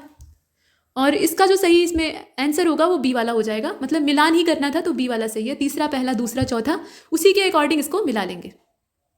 लेकिन जरा रुकिए, इसका अगर आप मिलान करेंगे तो इसका कौन सा किससे मिलेगा ये देख लीजिएगा। देखिए, मोती मस्जिद को अगर आप मिलाएंगे तो शाहजहां से मिला लीजिए, ठीक है। हिरण मीनार को अगर आप मिलाइएगा तो ये मिल जाएगा जहांगीर से। बादशाही मस्जिद का निर्माण किसने करवाया था? औरंगजेब ने करवाया था। और लाहौर का किला अकबर के द्वारा बनवाया गया। इसके बाद अगले वाले को देखते हैं। क्वेश्चन नंबर 61 में एक तरफ कन्वेंशन दिया है, दूसरी तरफ उसका सब्जेक्ट दिया है। तो रॉटरडैम कन्वेंशन है, बेसल कन्वेंशन है, वियना और बुडापेस्ट कन्वेंशन है। कौन सा किससे बिलोंग करता है ये आपको बताना है। तो हैजार्डियस वेस्ट से, या फिर पेस्टिसाइड से, या साइबर क्राइम से, या ओजोन प्रोटेक्शन से। देखिए, क्वेश्चन नंबर 61 का राइट जो इसमें मिलान है वो ए वाला हो जाएगा। ए के अकॉर्डिंग इसको मिला लेंगे। दूसरा, पहला, चौथा, तीसरा। रॉटरडैम को आप मिला लीजिए पेस्टिसाइड से, ठीक है। और बेसल कन्वेंशन को मिला लीजिए हैजार्डियस वेस्ट से। वियना कन्वेंशन को मिला लीजिए ओजोन वाले से। और बुडापेस्ट को मिला लीजिए साइबर क्राइम से। इसके बाद अगले वाले में चलिए, यानी प्रश्न संख्या 62, और इसमें कहा गया कि वीरशैव परंपरा के बारे में कौन सा कथन सही है। तो यह आंदोलन कर्नाटक में बासवन्ना द्वारा 12वीं शताब्दी में शुरू किया गया था। और बासवन्ना शुरुआत में बौद्ध धर्म को फॉलो करते थे। इनकी मृत्यु के बाद, माफ कीजिएगा, ये मृत्यु के बाद जीवन में विश्वास करते थे, मतलब मृत्यु के बाद भी कोई जीवन होता है ऐसा ये मानते थे। और इनके परंपरा के अनुयायी भगवान विष्णु और भगवान शिव दोनों की पूजा करते हैं। वीर शैव संप्रदाय ये काफी प्रचलित था अभी। तो आप बताएं कि इसमें से 62 में से कौन सा सही है। देखिए, 62वें का राइट आंसर हो जाएगा ए वाला। ये आंदोलन या ये जो मूवमेंट था ये कर्नाटक में बासवन्ना के द्वारा 12वीं शताब्दी में शुरू किया गया था। यही वाला एकमात्र सही है।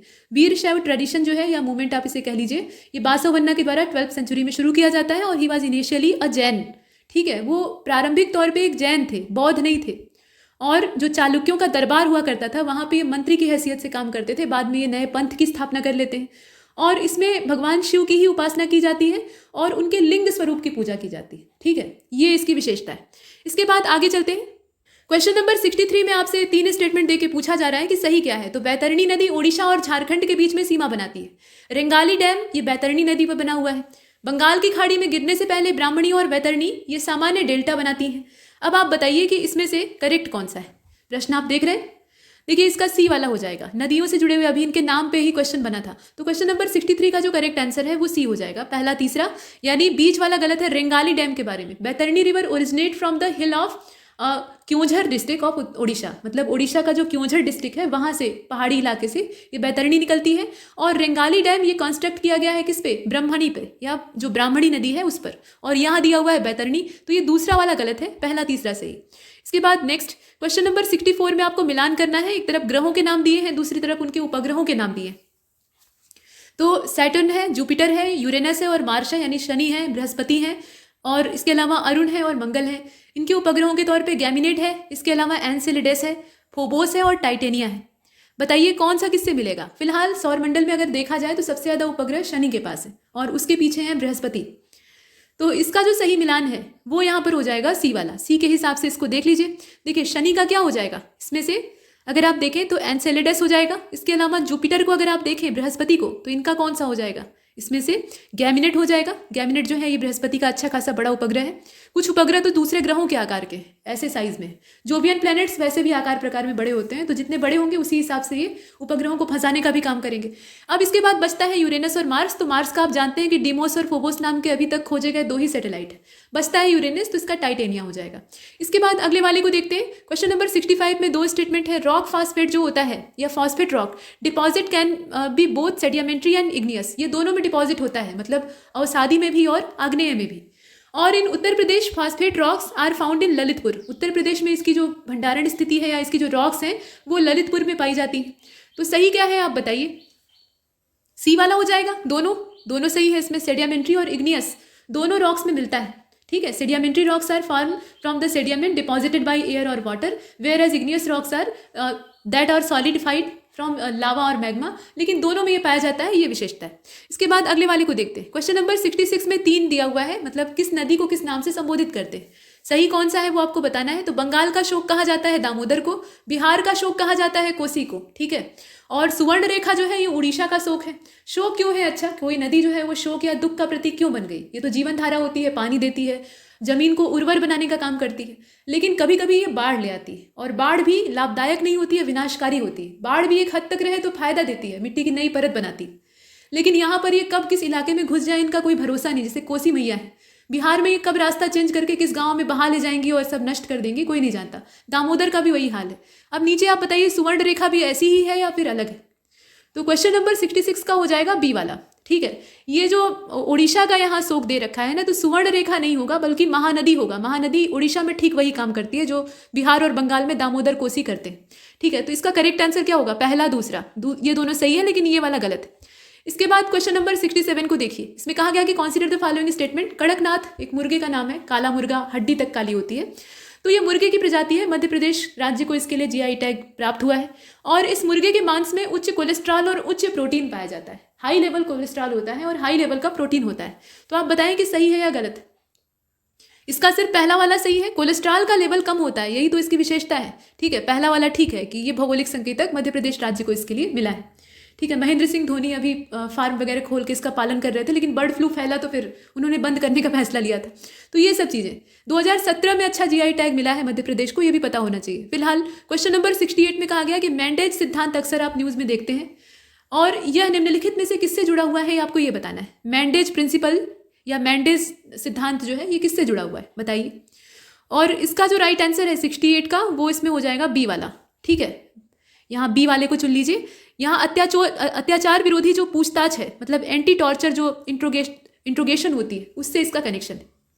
क्वेश्चन नंबर 69 में कहा गया कि इस्तांबुल सम्मेलन के बारे में 3 स्टेटमेंट हैं, आप बताइए कि इसमें से सही कौन सा है। सही कथनों पे आपको विचार करना है। तो पहले वाले में ये बोला गया है कि इस्तांबुल सम्मेलन का उद्देश्य महिलाओं के खिलाफ हिंसा और घरेलू हिंसा का मुकाबला करना है, और तुर्की ने इस्तांबुल सम्मेलन का परित्याग कर दिया है, ये नई न्यूज़ है। इस्तांबुल सम्मेलन की पुष्टि करने वाला तुर्की पहला देश था और उसी ने त्याग दिया है। तो बताइए कि इसमें से सही कौन सा है। सही सभी हैं, ठीक है। इसमें जो तीनों है वो तीनों के तीनों सही। इसके बाद अगले वाले को देखते हैं 70। इसमें कहा गया कि भूलने का अधिकार, ठीक है, राइट टू बी फॉरगॉटन, ये एक तरह का अभिन्न अंग है अनुच्छेद 21 का, मतलब ये मौलिक अधिकार की श्रेणी में आता है। और भूलने का अधिकार व्यक्तिगत डेटा संरक्षक विधेयक 2018 में पेश किया गया था, मतलब पर्सनल डाटा प्रोटेक्शन बिल जो 2018 का है उसमें इसे इंट्रोड्यूस किया गया था। तो मौलिक अधिकारों में से भी अगर देखा जाए तो बाद में बहुत तरह के अन्य प्रकार के अधिकार निकल आते हैं जो कि व्यक्तिगत ही होते हैं। अब इसमें से कौन सा गलत है ये तलाशना है आपको। तो 70 का जो राइट आंसर हो जाएगा वो डी वाला हो जाएगा। कोई गलत नहीं है, दोनों सही है, दोनों सही है। और ये अच्छा प्रश्न है, इसको याद रखिएगा, ये पॉलिटी कम करंट अफेयर से जुड़ा हुआ मुद्दा है। इसके बाद अगले वाले को देखें। करंट अफेयर इसलिए क्योंकि अभी चर्चा में है, और जो चर्चा में है वो करंट है। क्वेश्चन नंबर 71 में आपसे कहा जा रहा है कि consider the following statement about gross domestic product यानी जीडीपी। जीडीपी डिफ्लेटर के बारे में आपको बताना है। तो जीडीपी डिफ्लेटर सामान्यतः मूल्य मुद्रास्फीति का एक गणक होता है, ठीक है। जनरल प्राइस जो इन्फ्लेशन होती है उसका मीजर करने का काम करता है। और जीडीपी इन्फ्लेटर केवल उन वस्तुओं और सेवाओं को कवर करता है जिन्हें कि थोक मूल्य सूचकांक यानी जो होलसेल प्राइस इंडेक्स होता है उसकी गणना करते समय ध्यान में रखा जाता है। अब ये 2 चीज़ें दी हैं, इकोनॉमी का शुद्ध क्वेश्चन है, सही कौन सा है आपको ये बताना है। और 71 का सिर्फ पहला वाला ही सही है, दूसरा वाला गलत है। इसमें जो यहाँ कहा गया है कि ये WPI की गणना करते समय ध्यान में दिया जाता है, ये वाले में गड़बड़ है। GDP deflator is a measure of general price index that cover entire range of goods and services produced in the economy, or it is a ratio of value of goods and services an economy produces in a particular year of current prices to that of prices the prevailed during the base year, ठीक है। और in other word अगर देखा जाए तो it is an extent to which the increase in GDP has happened on account of higher price rather than increase in output। तो यहाँ WPI से इसका संबंध नहीं था और पहला वाला सिर्फ सही है। इसके बाद क्वेश्चन नंबर 72 को देखिए। यहाँ डांस फॉर्म दिया है यानी नृत्य रूप दिया है और राज्य दिया है। कबालिया नृत्य है, लावड़ी है, चिराव है और होजागिरी है। कौन सा किस राज्य से बिलोंग करता है जल्दी से मिलाइएगा। देखिए इसका सी हो जाएगा, मिलान को कर ही लेते हैं, यानी दूसरा तीसरा चौथा पहला, यानी कबालिया को आप मिला लीजिए। सबसे पहले राजस्थान से, ये कालबेलिया है असल में। इसके बाद लावड़ी, लावड़ी को आप किससे मिलाएंगे? महाराष्ट्र से मिला लीजिए। इसके बाद चेराव है, चेराव को आप किससे मिलाइए? तो इसको मिलाइए मिजोरम से। और होजागिरी को मिला लीजिए सिक्किम से। ये कालबेलिया है। इसके बाद अगले वाले को देखते हैं, क्वेश्चन नंबर 73। वॉल्केनो दिया है और कंट्री दिया है। तो वॉल्केनो में आप देखिए सेमेरू है, ला पाल्मा है, ताल है और न्यागोंगो है, न्यारागोंगो है असल में। तो ये किस देश में मौजूद है? कांगो, फिलीपींस, इंडोनेशिया और स्पेन। मिलान करके देखिएगा। और इसका जो सही मिलान है 73 का, वो इसमें बी वाला हो जाएगा। बी के अकॉर्डिंग देख लेते हैं, सेमेरू को आप मिला लीजिए इंडोनेशिया से। ला पाल्मा को अगर देखा इसमें बी वाले को, तो इसको मिला लीजिए स्पेन से। ठीक है, ला पाल्मा जो है वो स्पेन से मिल जाएगा, इसे आपने इंडोनेशिया से मिलाया है। ताल जो है उसको आप मिला लीजिए फिलीपींस से। ठीक, और ये जो कांगो वाला है इसको आप न्यारागोंगो से मिला लीजिए, तो ये परफेक्ट मैच हो जाएगा। इसके बाद अगले वाले को देखते हैं, क्वेश्चन नंबर 74। निम्नलिखित में से कौन सा सुमेलित नहीं है? तो गुइंदी नेशनल पार्क ये तमिलनाडु में है, कुद्रेमुख नेशनल पार्क ये कर्नाटका में है, कालेसर नेशनल पार्क ये आपका पंजाब में है, और पापीकोंडा नेशनल पार्क तेलंगाना में है। तो आप बताएं कि इसमें से गलत कौन सा है? गलत इसका सी वाला है जो कालेसर दे रखा है। कालेसर की लोकेशन पंजाब में नहीं है, ये तो ईस्ट हरियाणा में पड़ता है। ठीक, हरियाणा में इसकी लोकेशन है और इसीलिए ये वाला गलत है। बाकी सब सही है, तो लोकेशन आप याद रखिएगा। इसके बाद अगले वाले को देखते हैं, किस राज्य में कौन कौन से नेशनल पार्क है। एक जगह मैप बना के अगर याद करेंगे तो आसानी से याद होगा। Which of the following are sub type of the Nagara temple, मतलब नागर शैली के जो टेम्पल हैं उनके आर्किटेक्चर का इसमें से जो बेसिक पार्ट है या मेन पार्ट है वो कौन कौन सा है? तो यहाँ देखिए लैटिना है, कुटा है, इसके अलावा फॉर्मसन है, वल्लभी है और वृत्त है। ये सब शैली की वास्तुकला के नमूने हैं असल में। ठीक है, मतलब कोई शैली होती है तो उसमें छोटे छोटे नमूने होते हैं जिससे कि वो मिलकर विकसित होती। तो नागर शैली की कौन सी इसमें से उप प्रकार हमें दिखाई देते हैं? 75। देखिए इसका डी हो जाएगा। डी का मतलब ये है कि पहला, तीसरा और चौथा। ठीक है, मतलब यहाँ पे लैटिना, इसके अलावा फॉर्मसन, ये फार्मसाना है असल में। और इसके बाद इसका जो करेक्ट आंसर था वो इसमें से कौन सा था? डी वाला। तो इसमें पहला, तीसरा और चौथा, यानी जो इसका वल्लभी वाला है वो सही। तीसरा, चौथा और पहला। बाकी अगर कुटा और वृत्त को आप देखें तो ये उससे बाहर है, मतलब ये नागर शैली की विशेषता नहीं है। ठीक है, आगे बढ़ते हैं। मतलब फार्मसाना को अगर आप देखें तो इसमें बॉर्डर और शॉर्टर देन लैटिन स्टाइल, इसमें जो स्लोप होता है वो अपवर्ड होता है और स्ट्रेट वर्ड इंक्लाइनेशन होता है। तो ये अलग अलग आर्किटेक्चर के स्टाइल होते हैं, लेकिन इनका संबंध नागर शैली से है, बस इतना आपको मालूम होना चाहिए। इसके बाद अगले वाले को देखते हैं। 2 स्टेटमेंट है इसमें। पहले वाले में कहा गया कि जो उच्चतम न्यायालय है उसके न्यायाधीश को हटाने का प्रस्ताव सिर्फ और सिर्फ लोकसभा यानी जो लोअर हाउस है उसी में पेश किया जा सकता है, और लोकसभा का जो अध्यक्ष होता है वो इस प्रस्ताव को स्वीकार भी कर सकता है या स्वीकार करने से इनकार, मतलब सीधे सीधे मना भी कर सकता है। बताइए सही क्या है? मतलब इसमें सारी पावर लोकसभा के पास होती है, ऐसा बोला जा रहा है। और इसका जो राइट आंसर है वो इसमें से हो जाएगा बी वाला। केवल दूसरा सही है। ठीक, दूसरा सही है, इसमें पहला वाला गलत है। इसको फिर से देख लीजिए। दूसरे वाले में ये कहा गया ना कि मतलब लोकसभा अध्यक्ष इस प्रस्ताव को स्वीकार कर सकता है। हाँ, ठीक बात है। The motion for removal of जज of supreme court can be introduce in Lok Sabha और राज्यसभा, दोनों में से किसी में भी इंट्रोड्यूस किया जा सकता है। ये कोई ऐसा मामला नहीं है कि धन विधेयक की तरह है कि सिर्फ लोकसभा में ले आके ही इसे बना सकते। इसके बाद अगले वाले को देखते हैं। क्वेश्चन नंबर 77 में कहा गया कि which is the first country to vaccinate children against कोविड-19। बच्चों को टीकाकरण करवाना अब एक नई चुनौती के तौर पे उभरा है। तो ऐसा पहला कौन सा देश था जिसने कि टीकाकरण बच्चों का शुरू करवाया? और इसका जो राइट आंसर है वो इसमें हो जाएगा ए वाला, क्यूबा। ठीक है, क्यूबा। इसके बाद अगले वाले को देखते हैं 78। अजंता की गुफाओं के बारे में 3 स्टेटमेंट है, सही कौन सा है आप बताइए। तो Ajanta caves are located on the bank of river Waghora, ये वागेरा या वागोरा नदी के तट पर स्थित है। प्रश्न आया था इस बार यूपीएससी में। और उपरोक्त गुफा चित्र पूरी तरह से बौद्ध धर्म को समर्पित हैं। ठीक है, पूरी तरह से बौद्ध धर्म को समर्पित हैं। अब इसमें नीले रंग का प्रयोग ही नहीं किया गया है। जो पेंटिंग्स बनाई गई है उसमें ब्लू कलर अब्सेंट है। तो आप बताएं कि सही कौन सा है? सही इसका डी वाला है, तीनों सही है। यहाँ पर आर्किटेक्चर की अगर बात करें और कला की बात करें तो तीनों सही है। इनका संबंध पूरी तरह से बौद्ध धर्म से है और ये वागोरा नदी के तट पर स्थित है। ये नदी का तट बहुत तेज पूछा जाता है। इसके बाद क्वेश्चन नंबर 79 को देखिएगा।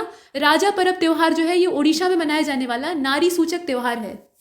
मतलब ये वुमेनहुड का सेलिब्रेशन है एक तरह का, और इस त्योहार में कृषि संबंधी गतिविधियां नहीं की जाती। अब बताइए कि इसमें से सही कौन सा है? तो 79 का हो जाएगा सी, दोनों सही है इसमें। ठीक है, इस प्रकार के त्यौहार भी आपको मालूम होने चाहिए। राजा पर्व जो है इसको मिथुन संक्रांति भी कहा जाता है। 3 दिवसीय त्यौहार होता है और वुमेनहुड का ये सेलिब्रेशन होता है, ओडिशा में मनाया जाता है। अब इसके बाद आगे चलते हैं। इसके बाद क्वेश्चन नंबर 80 में कहा गया कि ऑपरेशन ओलिविया, ठीक, ऑपरेशन ओलिविया इसका संबंध किस संगठन से है, मतलब ये किस संगठन की पहल है? तो भारतीय तटरक्षक जो इंडियन कोस्ट गार्ड है उनसे संबंध है, भारतीय नौसेना से संबंध है, इंडो तिब्बतियन बॉर्डर पुलिस से संबंध है, या फिर मरीन कमांडो फोर्स से संबंध है? किसने इसे लॉन्च किया है? तो ये क्वेश्चन जो है इसका करेक्ट आंसर ए हो जाएगा। ये इंडियन कोस्ट गार्ड से रिलेट करता है। Every year the Indian Coast Guards operation Olivia help protect olive ridley turtle. ठीक है, ऑपरेशन ओलिविया यानी ऑलिव रिडले टर्टल से इसका संबंध है। तो इंडियन कोस्ट गार्ड इसमें इन्वॉल्व है। इसके बाद अगले वाले को देखिए, मेरा रंग दे बसंती चोला, ये गीत किसने लिखा था? भगत सिंह ने लिखा था, जो कि इसे गाते हुए फांसी पर चढ़ गए, या फिर राम प्रसाद बिस्मिल जी ने लिखा था, या अशफाक उल्ला खान ने लिखा था, या सचिंद्रनाथ बख्शी के द्वारा इसको लिखा गया था? तो 81 का हो जाएगा बी वाला। द सॉन्ग मेरा रंग दे बसंती चोला was written by Pandit Ram Prasad Bismil. Bismil इनका उपनाम था और वैसे इनका मूल नाम था पंडित राम प्रसाद। और इन लखनऊ सेंट्रल जेल, मतलब इन्होंने जेल में ही इसको लिखा था। लखनऊ की जो सेंट्रल जेल है वहाँ पे 1927 में इसको लिखा था। तो इसका करेक्ट आंसर हो जाएगा बी वाला। गाने वाले भगत सिंह थे। इसके बाद अगले वाले को देखते हैं 82। यहाँ पर कहा गया कि जो 3 स्टेटमेंट दिए हैं उसमें से करेक्ट बताइए। तो 24 अक्टूबर जो है ये ऑब्जर्व किया जाता है वर्ल्ड पोलियो डे के तौर पे। World polio day was first observe by amnesty international, जो कि मानवाधिकार से जुड़ी हुई एक गैर सरकारी संस्था है। As per the 2020 data, Pakistan and Afghanistan are the only 2 country which are non polio free countries. मतलब यही 2, अफगानिस्तान और पाकिस्तान ऐसी कंट्री हैं जो कि पोलियो मुक्त नहीं थे पिछले साल, यानी 2020 के आंकड़े के हिसाब से। तो आप बताएं कि सही कौन सा है इसमें से। क्वेश्चन नंबर 82, केवल पहला तीसरा सही है। ठीक है, पहला तीसरा सही है। इसमें जो लॉन्च करने वाले या ऑब्जर्व करने वाले इंटरनेशनल का नाम दिया है ना, एमनेस्टी, वैसे भी देखकर लग रहा है कि ह्यूमन राइट से इसका क्या कनेक्शन है, तो स्वास्थ्य का मामला है, तो एमनेस्टी इंटरनेशनल इसमें होगा नहीं। और अगर आप दूसरे वाले को एलिमिनेट कर देते हैं तो कम से कम 2 ऑप्शन आपके चले जाते हैं। अब या तो सिर्फ पहला अकेले सही होगा या पहले के साथ तीसरा सही होगा। तो जब ऐसी स्थिति आपके सामने बने, ठीक है, आपको ज़्यादा करेक्टली पता नहीं है कि कौन सा सही है और 2 आपके एलिमिनेट हो जा रहे हैं और 2 जो बच रहे हैं उसमें से एक सिंगल है और एक डबल है, तो आप डबल वाले को चुनिए, आप ज़्यादा फायदे में रहेंगे। मतलब ये केस वर्क तभी काम करेगा जब कुछ नहीं आ रहा हो। तब आ रहा है तब तो आप अपनी बुद्धि लगाइए। ठीक, अब इसका जो करेक्ट आंसर है 82 का, वो इसमें हो जाएगा सी वाला, यानी पहला और तीसरा दोनों सही। अकेले वाला जल्दी नहीं चुनना चाहिए अगर एकदम ही नहीं आ रहा है तो।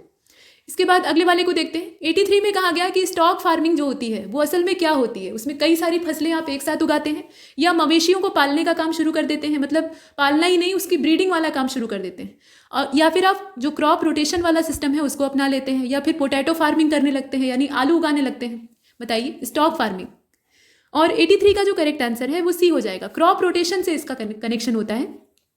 ठीक है, क्रॉप रोटेशन जो होता है, फसल चक्रण, उससे ये बिलोंग करता है। इसके बाद नेक्स्ट क्वेश्चन नंबर 84 में आपसे कहा गया कि यूपी कोका विधेयक जो है ये संबंधित है किससे। ये जो यूपी कोका बिल है इसका रिलेशन किससे है? वुमेन एजुकेशन से है, फाइनेंशियल इंक्लूजन से है, मेडिकल इंश्योरेंस से है, या कर्ब ऑर्गेनाइज जो क्राइम होता है उससे संबंधित है।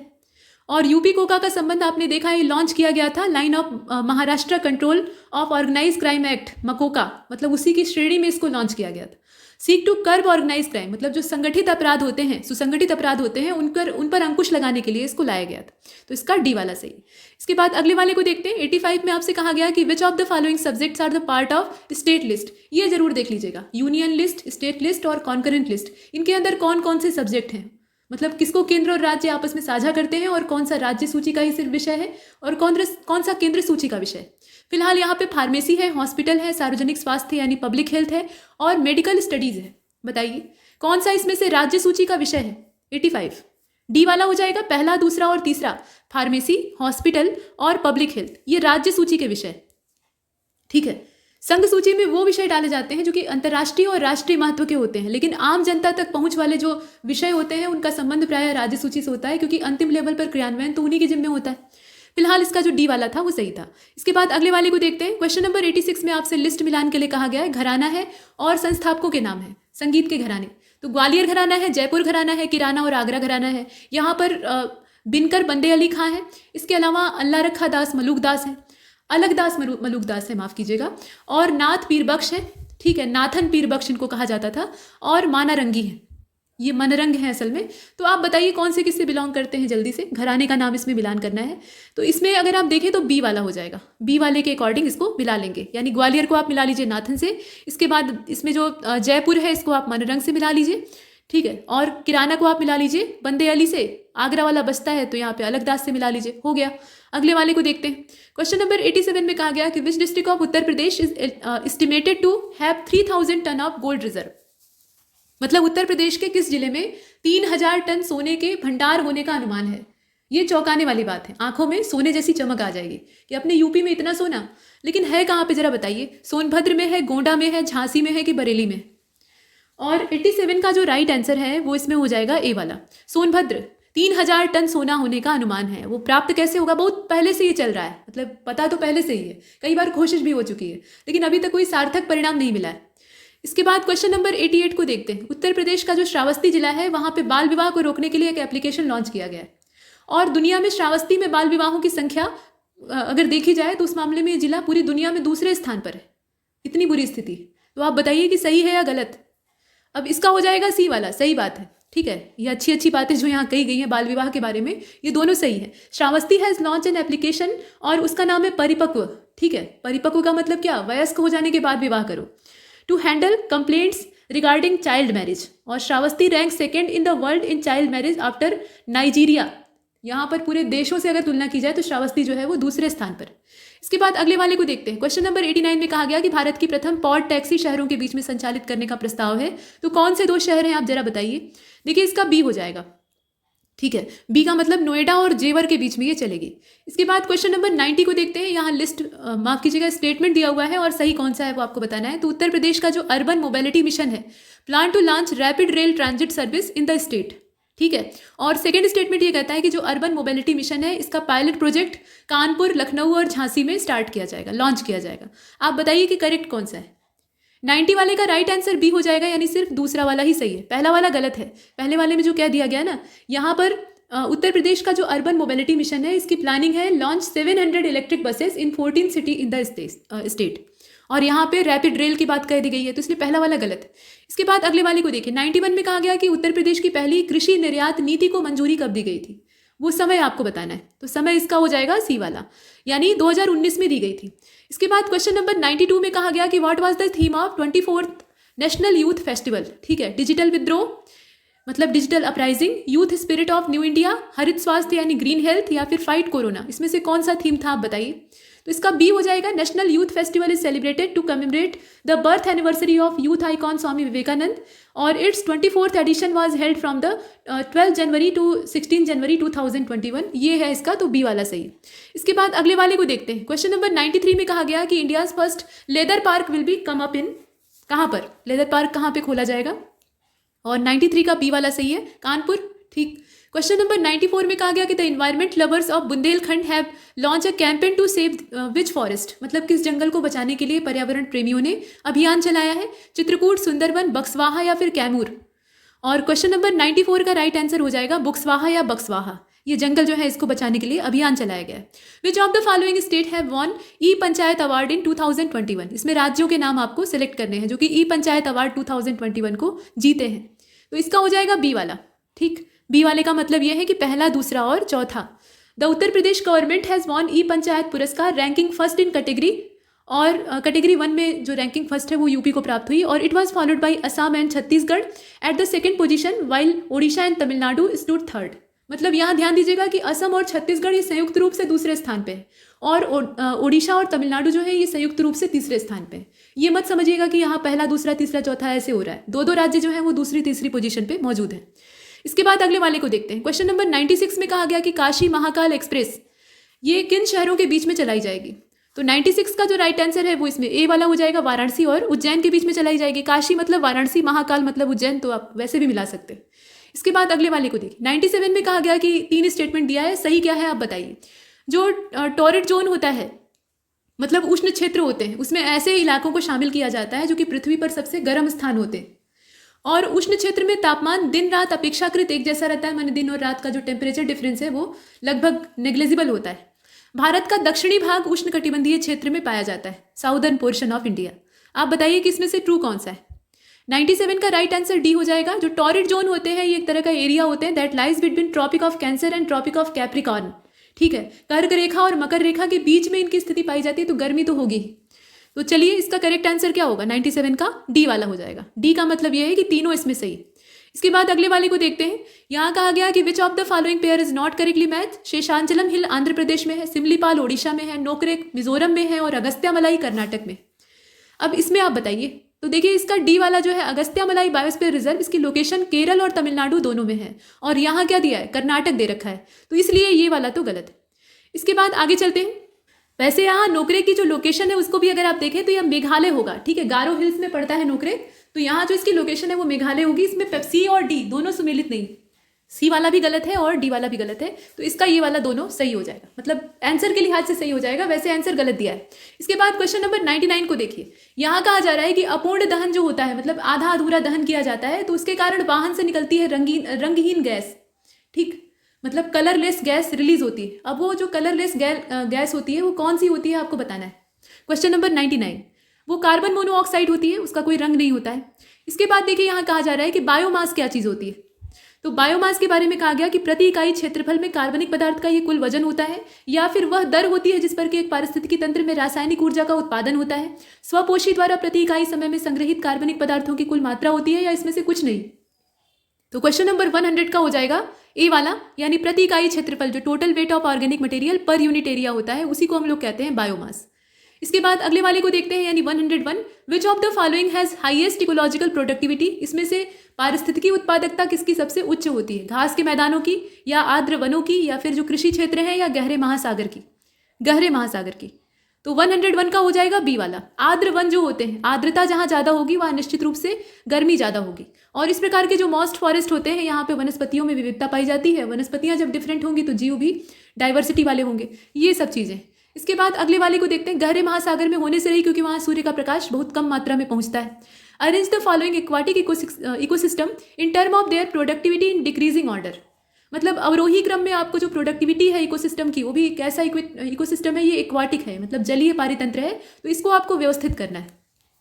अब यहाँ पे कॉन्टिनेंटल शेल्फ है, एस्चुरी है, ओपन ओशियन है और लेक्स है। सबसे ज़्यादा प्रोडक्टिविटी जिसकी हो उसको सबसे पहले रखिएगा। तो आप जानते हैं कि जो मुहाना होता है यानी एस्चुरी होती है, वो एक रिच इकोसिस्टम को जनरेट करती है, ठीक है, तो वो पहले स्थान पर होना चाहिए। और 102 का जो राइट आंसर है वो इसमें सी हो जाएगा, ठीक है। सी वाले को आप चुन सकते हैं। वैसे भी दूसरा वाला जो विकल्प था वो इसमें एकमात्र इसी में दिखाई दे रहा है, सी वाले में, तो एलिमिनेशन वैसे भी काम करेगा। फिलहाल एस्चुरी जो है वो पहले ही सबसे सर्वोत्तम उत्पादकता वाला क्षेत्र होता है। मैंग्रोव रहा होता तो वो भी रहा होता है इसी में। इसके अलावा जो झीलें होती हैं वो सेकंड पोजीशन पे आती हैं। उसके बाद तब जो कॉन्टिनेंटल शेल्फ हैं वो आते हैं, और ओपन ओशियन सबसे लास्ट में आता है। सबसे कम प्रोडक्टिविटी इसी की होती है। इसके बाद क्वेश्चन नंबर 103 में आपसे कहा गया कि the factors that affect net primary productivity, शुद्ध प्राथमिक उत्पादकता को प्रभावित करने वाले कारक कौन से हैं। तो नमी प्रभावित करती है, CO2 का स्तर प्रभावित करता है, या सोलर जो रेडिएशन है वो प्रभावित करता है, टेम्परेचर प्रभावित करता है, या न्यूट्रिएंट्स की जो अवेलेबिलिटी है वो प्रभावित करती है। क्या वजह है इसकी बताइए। और इसका 103 का जो राइट आंसर है वो बी हो जाएगा। ऐसे मामलों में लगभग सभी होते हैं। ये सभी चीज़ें जो हैं ये जीवन के लिए या जो प्राइमरी प्रोडक्टिविटी है उसके लिए अनिवार्य है, और इसीलिए बी वाला इसका सही है सभी। क्वेश्चन नंबर 104 में आपसे पॉलिटी का क्वेश्चन दिया हुआ है कि 42वां संविधान संशोधन जो होता है इसके माध्यम से संविधान की प्रस्तावना यानी परमेबल जो है उसमें कौन से शब्द जोड़े जाते हैं। तो अखंडता जोड़ा गया है, या गणतंत्र ही जोड़ा गया है, या धर्मनिरपेक्ष जो सेकुलर वर्ड है वो जोड़ा गया है, या फर्टेनिटी जोड़ी गई है मतलब बंधुत्व, बताइए। तो क्वेश्चन नंबर 104 का हो जाएगा सी वाला। By 42 constitutional amendment act 3 new word have been added to the preamble, socialist, secular and integrity, ठीक है, सोशलिस्ट, सेकुलर और इंटीग्रिटी।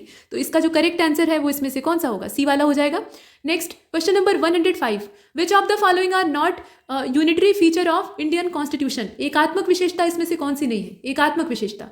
तो सिंगल सिटीजनशिप है, इसके अलावा रिटेन कॉन्स्टिट्यूशन है, ऑल इंडिया सर्विसेज है, और बाई कैमरलिज्म है, बताइए।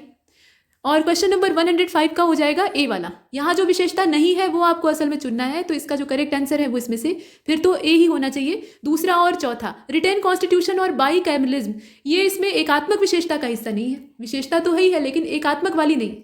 इसके बाद 106 को देखिए। Parliamentary government is also known as, संसदीय सरकार को अन्य किन नामों से जाना जाता है। तो वेस्टमिंस्टर गवर्नमेंट कहा जाता है, कैबिनेट गवर्नमेंट कहा जाता है, या फिर रिस्पॉन्सिबल गवर्नमेंट यानी उत्तरदायी सरकार कहा जाता है। तो इसको सभी कहा जाता है। जो पार्लियामेंट्री सरकार होती है वो तीनों नामों से जानी जाती है। इसके बाद अगले वाले को देखते हैं। यहाँ 3 फिर दे दिया है। Which of the following are the feature of presidential form of government. जो अध्यक्षीय शासन प्रणाली होती है उसकी कौन सी विशेषता है। तो separation of power, dual executive और फिक्स टेन्योर, इसमें से कौन सा होगा। राष्ट्रपति शासन के बारे में कहा जा रहा है। तो क्वेश्चन नंबर 107 का जो राइट आंसर है वो इसमें बी हो जाएगा। पहला तीसरा तो होगा लेकिन ये जो दोहरी कार्यकारी व्यवस्था है वो इसमें नहीं होती है। यहाँ तो एकात्मक हो जाता, मतलब एक केंद्रित हो जाती है, ठीक। तो इसका करेक्ट आंसर इसमें से कौन सा होना चाहिए, फिर इसका बी हो जाएगा, पहला और तीसरा। इसके बाद क्वेश्चन नंबर 108 को देखिए। यहाँ कहा गया कि तुलु एक प्रकार की द्रविड़ भाषा परिवार की भाषा है। द्रविड़ एक भाषाओं का परिवार है, ठीक। अब उसमें से तुलु भाषा भी एक सदस्य है, जो कि मुख्य रूप से तेलंगाना में बोली जाती है। और 8वीं अनुसूची में केवल संविधान संशोधन के माध्यम से ही भाषाओं को जोड़ा जा सकता है, और कोई तरीका नहीं है। मतलब अगर हमें भाषाओं को उसमें ऐड करना है तो कॉन्स्टिट्यूशन में अमेंडमेंट करना होगा। अब बताइए इसमें सही कौन सा है? तो सही इसका है इसमें से बी वाला। Tulu is a Dravidian language mainly spoken in दक्षिण कन्नड़ एंड उडुपी इन कर्नाटक। तेलंगाना यहाँ जो दिया है ना वही गलत है। इसके अलावा केरल का जो इलाका है कासरगोड वाला, वहाँ भी इसे बोला जाता है। तो तेलंगाना का ऑप्शन ही गलत था। फिलहाल इसका केवल दूसरा वाला सही है। ये बात सही है भाई, इतनी महत्वपूर्ण चीज़ है तो संविधान में संशोधन तो करना पड़ेगा। अगर आप किसी भाषा को 8वीं अनुसूची में जोड़ना चाहते हैं या निकालना चाहते हैं, निकालना तो बहुत अपवाद हो जाएगा, तो उस कंडीशन में अमेंडमेंट करना ही होगा। दूसरा सही। इसके बाद क्वेश्चन नंबर 109 को देखते हैं। Consider the following statement 80% of cotton grown in India are BT cotton, ठीक है। और India is the largest cotton producing country in the world. अब बताइए इसमें से सही कौन सा है? सी वाला हो जाएगा। दोनों सही है। India is the largest cotton producing country in the world and also rank first in term of land area under cotton cultivation, 38% of total global cotton area, ठीक है। ये भी इसमें याद रखिएगा। इसके बाद अगले वाले को देखते हैं। इसमें सी वाला सही था। क्वेश्चन नंबर 110 में आपसे कहा गया कि संपदा योजना का एसोसिएशन किससे है, मतलब संबंध किससे। तो संपदा योजना को अगर आप देखें तो ये मेगा फूड पार्क से बिलोंग करती है, इसमें से अगर देखा जाए। हालांकि संपदा नाम से कई सारे पोर्टल और योजनाएं निकली हैं, लेकिन इसमें जो स्पेलिंग है उसको ध्यान दीजिएगा, SAMPADA, संपदा। अब इसके बाद आगे चलते हैं। क्वेश्चन नंबर 111 को देखते हैं। निम्नलिखित में से कौन कौन से भारत में मानव निर्मित रामसर स्थल है, मतलब कृत्रिम आर्द्र भूमियां हैं। तो भोज वेटलैंड है, अष्टमुदी वेटलैंड है, इसके अलावा सो मोरिरी है, और इसके अलावा लोनार दिया है। तो लोनार तो प्राकृतिक है, आप भी जानते हैं। बाकी जो है उनको देखिए। भोज वेटलैंड ये जो है ये मानव निर्मित है, बाकी जितने हैं वो प्राकृतिक ही हैं। इसके बाद अगले वाले को देखते हैं। कॉन्सिडर द फॉलोइंग स्टेटमेंट, दो स्टेटमेंट है। नेशनल स्टॉक एक्सचेंज यानी NSE is based in Mumbai and it is a 100 stock index. यहाँ देखिए, accounting for 22 sector of the economy. NSE is the first exchange in the country to provide a fully automated electronic trading system. अब इसमें से correct कौन सा है आपको ये तलाशना है। तो बी वाला हो जाएगा, सिर्फ दूसरा ही सही है। पहले वाले में जो यहाँ आंकड़ा दे रखा है ना वो गलत है। असल में अगर नेशनल स्टॉक एक्सचेंज के बारे में देखें तो is based in Mumbai and it is 50 stock indexes, और यहाँ कितना दिया है 100, यहाँ संख्या होगी 50। इसके बाद अगले वाले को देखते हैं 113। यहाँ कहा गया कि सिकल सेल ये स्किल सेल है असल में। तो स्किल सेल एनीमिया जो है एक तरह की अनुवांशिक बीमारी है, मतलब जेनेटिक डिजीज है, जिसमें कि रक्त ऑक्सीजन से वंचित रह जाता है। और दूसरे वाले में कहा गया कि अभी हाल फिलहाल में स्वास्थ्य और परिवार कल्याण मंत्रालय जो है वो इस रोग की जांच के लिए उन्मुक्त नाम की परियोजना के तहत मोबाइल वैन सेवा लॉन्च किया है। मतलब जा जाकर जांच करेंगे, गली कूचे में जाकर जांच करेंगे। तो सही कौन सा है आप बताइए। सही इसका सिर्फ पहला वाला है। स्किल सेल डिजीज जो है ये एक most prevalent inherited blood disorder होता है, mainly prevalent in tribal population. जो ट्राइबल पॉपुलेशन होते हैं उसमें ये ज़्यादा दिखाई देता है, ठीक है। भारत में इसी क्षेत्र में ज़्यादा दिखता है। Posing a considerable health burden in the several state, और कई सारे राज्य जहाँ ट्राइबल पॉपुलेशन है वहाँ बड़ी मात्रा में देखा गया है। फिलहाल इसका जो राइट आंसर है वो सिर्फ पहला वाला है, ठीक है। ये जेनेटिक डिसऑर्डर होता है। इसके बाद अगले वाले को देखते हैं। क्वेश्चन नंबर 114 को देखिए। निम्नलिखित में से कौन कौन से कोरोना प्रतिरोधी वैक्सीन के प्रकार हैं। तो प्रोटीन सब यूनिट वैक्सीन, इसके अलावा viral vector vaccine, nucleic acid based vaccine या होल वायरस। बताइए। कोरोना वायरस की जो वैक्सीन है इसके ऊपर तरह तरह के एक्सपेरिमेंट हो रहे हैं और इसमें अलग अलग तरीके अपनाए जा रहे हैं। तो देखिए 114 का जो राइट आंसर है वो इसमें सी वाला हो जाएगा। Some of vaccine try to smuggle the antigen into the body while other use to body's own cell to make the viral antigen. मतलब बाहर से कुछ में एंटीजन अंदर घुसाया जाता है और कुछ में शरीर को ही इसी हिसाब से तैयार किया जाता है कि शरीर खुद ही एंटीजन को बनाने लगे। ये अलग अलग वैक्सीन के प्रकार होते हैं। तो इसमें सभी ठीक है, पहला दूसरा तीसरा चौथा सब कुछ। 115 को देखिए। यहाँ पर कथनों पर आपको विचार करना है। तो होलसेल प्राइस इंडेक्स यानी थोक मूल्य सूचकांक भारत में सबसे अधिक इस्तेमाल किया जाने वाला मुद्रास्फीति का यानी इन्फ्लेशन इंडिकेटर के तौर पे इस्तेमाल आता है। मतलब मुद्रास्फीति का संकेतक है। और भारत में WPI का जो आधार वर्ष है, बेस ईयर है, वो 2011-12 ही चल रहा है। तो सही क्या है आप बताइए। WPI के बारे में दिया हुआ है, सी वाला हो जाएगा। WPI is a criticise because general public does not buy product at wholesale price. मतलब इसे क्रिटिसाइज किया जा रहा है, इसलिए चर्चा में है। तो जो आम जनता होती है वो होलसेल प्राइस पर सामान नहीं खरीदती है, ठीक। तो यहाँ इसका उद्देश्य ही क्या है फिर ये पूछा जा रहा है। इसके बाद क्वेश्चन नंबर 116, वस्तु और सेवा कर के तहत ग्राहकों को कम करों पर लाभों को पारित करने में विफल रहने वाला कौन सा प्राधिकरण किसी व्यवसाय को अपंजीकृत करने का अधिकार रखता है। बताइए ये कौन सा व्यवसाय है। तो यहाँ पर नेशनल एंटी प्रॉफिटिंग अथॉरिटी है, मतलब ये राष्ट्रीय मुनाफारोधी या मुनाफाखोरी रोधी जो प्राधिकरण है उसके तौर पे जाना जाता है, या फिर जीएसटी काउंसिल है, या फिर इनकम टैक्स डिपार्टमेंट है, या फिर मिनिस्ट्री ऑफ कॉर्पोरेट अफेयर है। तो 116 का करेक्ट आंसर ए हो जाएगा।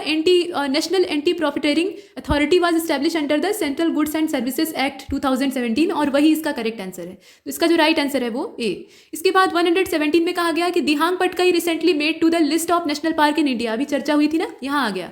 It is located in which of the Indian state? Assam में है, ठीक है। दिहांग और पटकई, दिहांग नदी का नाम है और पटकई वहाँ की पहाड़ियों का नाम है, और उनके संयुक्त नाम से ये क्षेत्र है और इसको नेशनल पार्क का दर्जा मिला है। इसके अलावा रायमोना, तो दिहांग पटकई सबसे पूर्वी है और रायमोना जो है वो सबसे पश्चिमी है असम में अगर देखा जाए। तो इसके बाद आगे बढ़ते हैं। क्वेश्चन नंबर 118 में कहा गया कि तारपोरा समिति का संबंध किससे था? तारपोरे असल में है, तो ये अर्थशास्त्र से जुड़ी हुई कमेटी है। अब यहाँ पे स्पेशल इकोनॉमिक जोन यानी जो सेज है उससे कनेक्शन है, या फिर फॉरेन एक्सचेंज रिजर्व से संबंध है, ऑयल प्राइस से संबंध है, या फिर पूर्ण पूंजी खाता परिवर्तनीयता से संबंध है। तो इसका डी हो जाएगा। ये तो आपने वैसे भी रट्टा मारा होगा, ये रटने वाला क्वेश्चन है, कौन सी कमेटी किससे बिलोंग करती। इसके बाद क्वेश्चन नंबर 119 में कहा गया कि world development report is an annual publication, वार्षिक प्रकाशन है। अब किसका प्रकाशन है, मतलब कौन पब्लिश करता है, आपको ये बताना है। तो संयुक्त राष्ट्र विकास कार्यक्रम यानी यूएनडीपी इसको जारी करता है, या फिर डब्ल्यूटीओ के सौजन्य से जारी होता है, या फिर international bank for reconstruction and development जारी करता है, या फिर इंटरनेशनल मॉनेटरी फंड जारी करता है। तो 119 का जो राइट आंसर है वो सी हो जाएगा। यहाँ international bank of reconstruction and development के द्वारा इसको जारी किया जाता है। तो सी वाला जो इसका राइट आंसर है उसे हम यहाँ पर देख रहे हैं। 120वें को देखते हैं। यहाँ कहा गया कि in the last 5 year which of the following agricultural commodity account for the largest Indian import in term of value? मसाले, ताजे फल, वनस्पति तेल या दालें, कौन सा इसमें से लार्जेस्ट इंपोर्ट के तौर पे देखा गया? और 120 का जो राइट आंसर है वो सी हो जाएगा, वेजिटेबल ऑयल। ये आपने आंकड़े पढ़े होंगे, वेजिटेबल ऑयल इसका करेक्ट आंसर है। इसके बाद नेक्स्ट क्वेश्चन नंबर 121 में कहा जा रहा है कि the prices at which the government purchases food grain for the maintaining public distribution system, मतलब जो पीडीएस सिस्टम है उसको मेंटेन करने के लिए, and for building buffer stock is known as, मतलब सरकार इन दोनों चीज़ों को करने के लिए जो पद्धति अपनाती है या मूल्य पद्धति अपनाती है उसको क्या कहा जाता है? तो उसे एमएसपी कहा जाता है, या इशू प्राइस कहा जाता है, या सीलिंग प्राइस कहा जाता है, या फिर प्रोक्यूरमेंट प्राइस कहा जाता है। 121 का हो जाएगा डी वाला, खरीद मूल्य कहा जाता है। ठीक है, जिस मूल्य पर खरीदती है वो खरीद मूल्य, प्रोक्यूरमेंट जो प्राइस है उसके तौर पे इसे देखते हैं। यहाँ वैसे भी आप समझ सकते हैं, खाद्यान्न खरीदती है और जब खरीदती है तो जो संबंध है वो किससे होगा? खरीद मूल्य से होगा। इसके बाद अगले वाले को देखते हैं 122 को, विच of the following protected area is not in Uttarakhand? तो नंदौर वन्यजीव अभ्यारण्य है, इसके अलावा गोविंद पशु राष्ट्रीय उद्यान है, और रायमोना नेशनल पार्क है, और राजाजी है। तो अभी आपने सुना रायमोना कहाँ पर है? ये उत्तराखंड में नहीं रहेगा, ये असम में रहेगा। अभी तो नेशनल पार्क बना है असम का। इसके बाद अगले वाले को देखते हैं। क्वेश्चन नंबर 123 में 2 स्टेटमेंट है। पहले वाले में कहा गया कि solstice is a natural phenomena that occur twice every year. ये जो संक्रांति की घटना होती है, ये एक प्राकृतिक घटना है जो कि साल में 2 बार होती है। और आर्कटिक सर्कल में संक्रांति के दौरान भी सूर्य अस्त ही नहीं होता है, मतलब जो आर्कटिक वृत्त है, ध्रुव के आसपास का एरिया है, 66 डिग्री वाला जो आसपास का एरिया है वहां पर।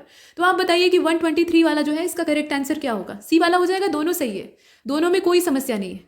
कर्क संक्रांति और मकर संक्रांति के नाम से 2 संक्रांतियां पड़ती हैं पूरे साल भर में, और यहाँ जो आर्कटिक सर्किल के बारे में है वो भी परफेक्ट है। इसके बाद क्वेश्चन नंबर 124 में आपसे कहा गया कि समुद्री स्रोत के संचय पर पर्यावरण चिंता बढ़ रही है, और हाल ही में किस देश ने सी स्नोट पर एक बड़ा प्रकोप देखा है, मतलब इसका सबसे बड़ा प्रकोप जो है उसका सामना किया है।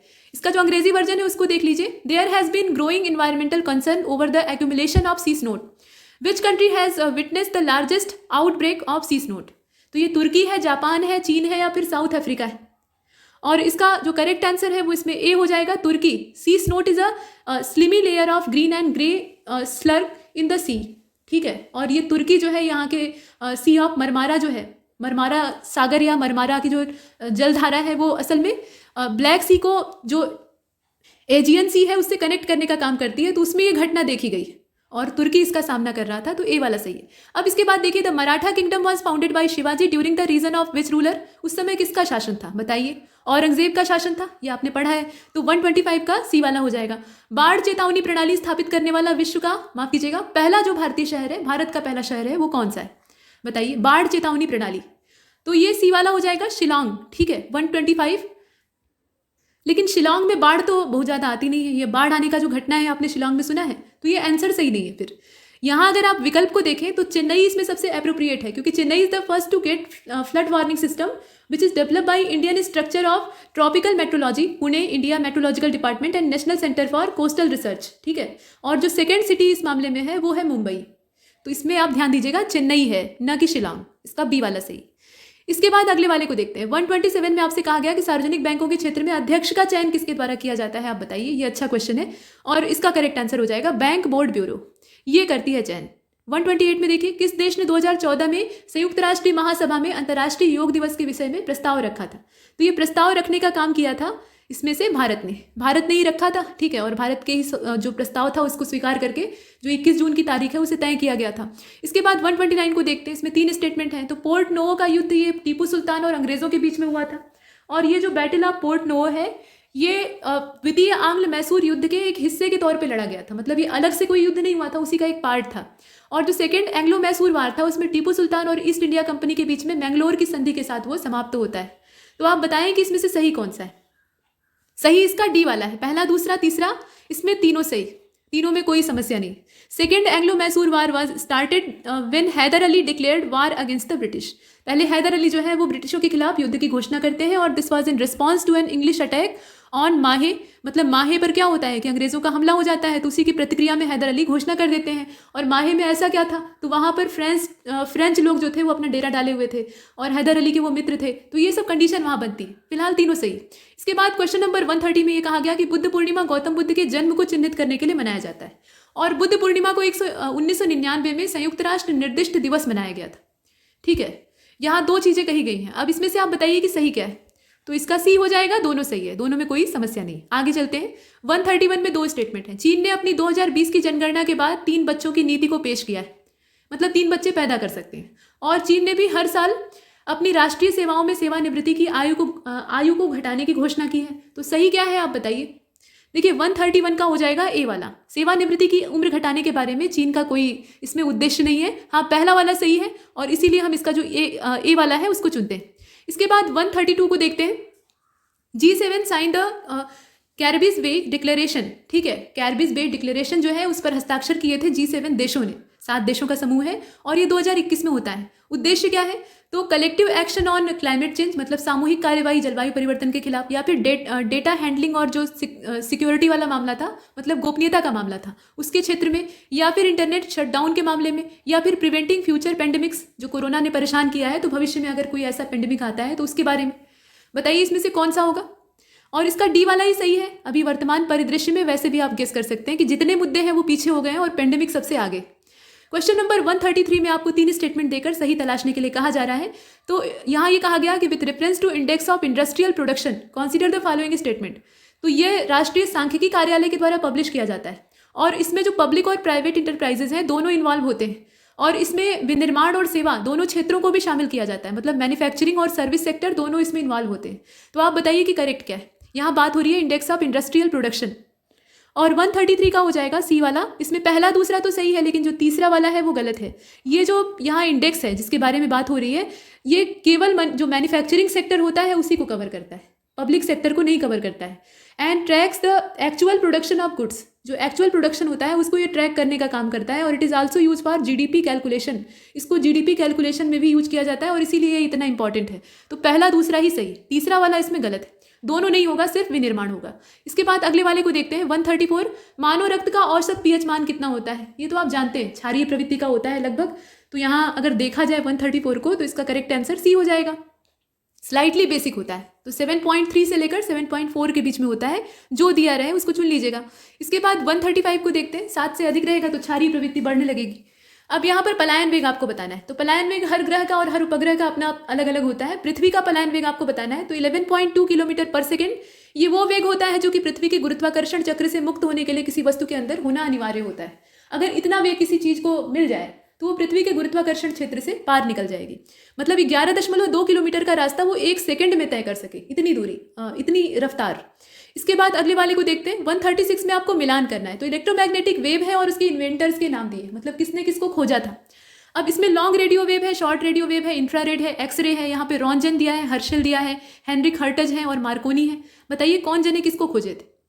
तो एक्सरे की खोज प्रोफेसर रॉन्जन ने की थी और इसके लिए उन्हें पहला नोबेल पुरस्कार, भौतिक विज्ञान का भी पहला और दुनिया का भी पहला नोबेल पुरस्कार दिया गया था वर्ष 1901 में। तो डी का तो हो जाएगा पहला वाला, और डी का पहला इसमें एकमात्र एक ही ऑप्शन में मौजूद है जो कि ए, तो बाकी आपको पढ़ने की भी जरूरत नहीं थी, सीधा मिला दीजिए। मतलब लॉन्ग रेडियो वेव को आप मिला लीजिए मार्कोनी से, ठीक है। इसके बाद शॉर्ट रेडियो वेव जो है इसको मिला लीजिए हेनरी हर्टज से, इंफ्रारेड को मिला लीजिए हर्शल से, काम हो गया। इसके बाद अगले वाले को देखते हैं, इसीलिए थोड़ा सा बुद्धिमानी से काम लेना चाहिए। एक अगर पता है तो एक बार विकल्प देख लेना चाहिए। 137 में कहा गया कि निम्नलिखित में से कौन सा पदार्थ सीमेंट में बहुत ज़्यादा मात्रा में होता है और ये सीमेंट के जल्दी गाढ़ा होने का कारण होता है। आप देखते हैं ना, सीमेंट जल्दी ही जम जाता है, थोड़ा सा पानी आप मिलाइए तो जमकर खराब हो जाता है अगर उसको इस्तेमाल नहीं किया। तो यहाँ देखिए नींबू, सिलिका, एल्यूमिना और मैग्नीशिया, इसमें से क्या होता है? तो क्वेश्चन नंबर 137 का हो जाएगा सी। नींबू तो होगा नहीं, वो सीधी बात है। एल्यूमिना होता है असल में, जो कि ये जमाने के लिए, थिकनेस के लिए उत्तरदायी होता है। 138 में आपसे कहा गया कि इसमें से कौन सा पुष्प हार्मोन है? तो जिब्रेलिन है, ऑक्सिन है, साइटोकाइनिन है और फ्लोरिगेन है। आपको ये बताना है कि फ्लावरिंग हार्मोन कौन सा है। 138 में अगर देखें आप तो करेक्ट आंसर हो जाएगा डी वाला, मतलब फ्लोरिगेन, ये आपका फ्लावर हार्मोन है। बाकी जो है वो वृद्धि कारक हो सकते हैं, लेकिन यहाँ जो फ्लोरिगेन है ये असल में पुष्प कारक हार्मोन है। इसके बाद अगले वाले को देखें, 139, यहाँ मिलान करना है। अमरोहा है, आजमगढ़ है, हापुड़ है और गोरखपुर है, कौन सा किससे संबंधित है बस यही देखना है। और 139 का जो राइट आंसर है वो बी हो जाएगा। उसी के हिसाब से इसको मिला लेंगे। अमरोहा का संबंध संगीत वाद्य यंत्र से हो जाएगा, आजमगढ़ को मिला लीजिए काली मिट्टी के बर्तन से यानी ब्लैक पॉटरी से, हापुड़ को आप किससे मिलाएंगे? तो हापुड़ का जो कनेक्शन है वो मिल जाएगा होम फर्निशिंग से, और गोरखपुर को मिला लीजिए टेराकोटा से। इसके बाद आगे चलते हैं, जब से वन डिस्ट्रिक्ट वन प्रोडक्ट योजना लॉन्च हुई है तब से ये सब चीज़ें चर्चा में है। इसके बाद नेक्स्ट क्वेश्चन में कहा गया कि which of the following pair is not correctly match. तो यहाँ लिम्फोसाइट्स जो है ये इन्फेक्शन से लड़ने में सहायता करती हैं, टी सेल्स जो होती हैं ये वायरस वाली कोशिकाओं को नष्ट करने में काम आती हैं, और जो बी सेल्स होती हैं ये एंटीबॉडीज़ को प्रोड्यूस करने में काम आती हैं। अब इसमें से सही क्या है? 140 का डी हो जाएगा, कोई सही नहीं, जितना दिया है वो सब के सब गलत है। इसके बाद अगले वाले को देखते हैं। अगले वाले में आपसे कहा गया कि consider the following statement, which of the following is correct, which of the above is correct, क्योंकि ऊपर वाले में से सही देखना है। तो रैयतवाड़ी व्यवस्था की शुरुआत थॉमस मुनरो और अलेक्जेंडर रीड ने की थी, और इस व्यवस्था की शुरुआत से पहले शुरुआत अगर देखी जाए तो सबसे पहले बंगाल में हुई थी, मतलब सबसे पहले ये स्टार्ट की गई थी बंगाल में। सही क्या है? देखिए 141 का करेक्ट इसमें आंसर हो जाएगा, केवल पहला वाला, दूसरा वाला गलत है। रैयतवाड़ी सिस्टम जो है ये स्टार्ट किया गया था बारामल डिस्ट्रिक्ट, और ये है कहाँ पे? तमिलनाडु, साउथ में। और उसके बाद तब ये जो मद्रास वाला सेक्टर है वहाँ आता है, बॉम्बे में आता है, फिर बंगाल में आता है, फिर असम में आता है, फिर कर्नाटक कुर्ग वाला जो इलाका है वहाँ फैलता है। लेकिन शुरुआत कहाँ से होती है? एकदम दक्षिण यानी जो तमिलनाडु वाला इलाका है वहाँ से। बाकी जो अलेक्जेंडर रीड वाला है वो सही। इसके बाद अगले वाले को देखते हैं, यानी 142। इसमें कहा जा रहा है कि चंपारण सत्याग्रह को प्रथम सविनय अवज्ञा आंदोलन के तौर पर देखा जाता है, और इस आंदोलन में चंपारण में नील की खेती करने वालों की समस्या जो थी वो उकेरी गई थी। तो बात तो ठीक है, दूसरा वाला सही है। अब पहले वाले पर विचार करिए, ये सविनय अवज्ञा था या असहयोग प्रकार था आंदोलन का? गांधी जी के आंदोलन में दो वेराइटी दिखाई देती है, एक तो नॉन कॉपरेशन और दूसरा सिविल डिसोबीडियंस। और 142 का जो राइट आंसर है वो इसमें सी वाला हो जाएगा। दोनों सही है, ठीक है। ये सविनय अवज्ञा ही तो था, नील की खेती करने से इनकार कर देंगे विनम्रतापूर्वक। वेदों की ओर लौटो, दयानंद सरस्वती, ये पढ़ने की भी जरूरत नहीं। अब देखिए, which country has recently join Shanghai Cooperation Organisation. शंघाई सहयोग संगठन में कौन शामिल हुआ है? ईरान, इराक, तुर्की और सिंगापुर, कौन सा होगा? देखिए 144 का ए हो जाएगा। प्रीवियस मेंबर्स को अगर हम देखें तो इंडिया तो है ही है, साथ में पाकिस्तान है हमारा नालायक पड़ोसी, और उसके अलावा चाइना है वो भी नालायक पड़ोसी है, और रशिया है, इसके अलावा तजाकिस्तान है, उज्बेकिस्तान है, किर्गिजिस्तान है, ये सब सोवियत संघ के भाई बंधु हैं। इसके अलावा कजाकिस्तान है, ये सब पहले वाले हैं, और नया जो नवेला शामिल हुआ है वो इसमें ईरान है।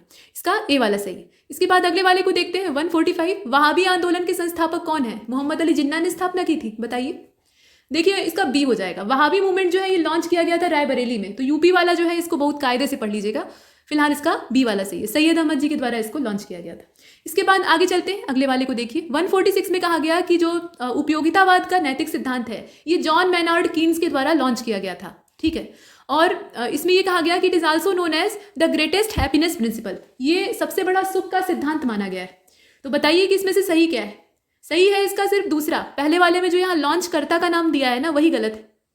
असल में अगर इसे आप देखें मोरल थ्योरी को, तो इसको प्रोपाउंड किया था जॉन स्टुअर्ट मिल ने, और यहाँ पर नाम दिया है मेनार्ड किन्स का, तो इसीलिए गलत है। इसके बाद अगले वाले को देखिए 147। चार्टर एक्ट के बारे में क्वेश्चन आते हैं और पढ़ लीजिएगा इसे। तो 1833 का जो चार्टर एक्ट था उसके द्वारा बंगाल के गवर्नर जनरल को भारत का गवर्नर जनरल बना दिया गया, और ऐसा बनने वाले लॉर्ड विलियम बेंटिंग पहले थे, ऐसा दिया है। मतलब दोनों स्टेटमेंट यही कहते हैं। तो बताइए कि सही क्या है? अब 147 का सी वाला हो जाएगा, दोनों सही है। हालांकि 1833 का जो चार्टर एक्ट है उसमें एक और महत्वपूर्ण बात थी कि जो चाय और चीन के साथ व्यापार का एकाधिकार अभी बना हुआ था कंपनी का, उसको भी यहाँ पर खत्म करके सारे व्यापार पर से एकाधिकार कंपनी का समाप्त कर दिया जाता है। मतलब ईस्ट इंडिया कंपनी से एक के बाद एक उसकी जो पावर्स हैं, एक छत्र पावर्स हैं, उनको छीना जा रहा था। इसके बाद अगले वाले को देखते हैं। क्वेश्चन नंबर 148 में कहा गया कि गोल्डन राइस जो है ये आनुवांशिक रूप से संशोधित है, मतलब जेनेटिकली मॉडिफाइड प्रजाति है चावल की, और इसमें सबसे प्रचुर मात्रा में क्या पाया जाता है, तो विटामिन पाया जाता है। ठीक है, और कौन सा विटामिन पाया जाता है ये आप बताएं।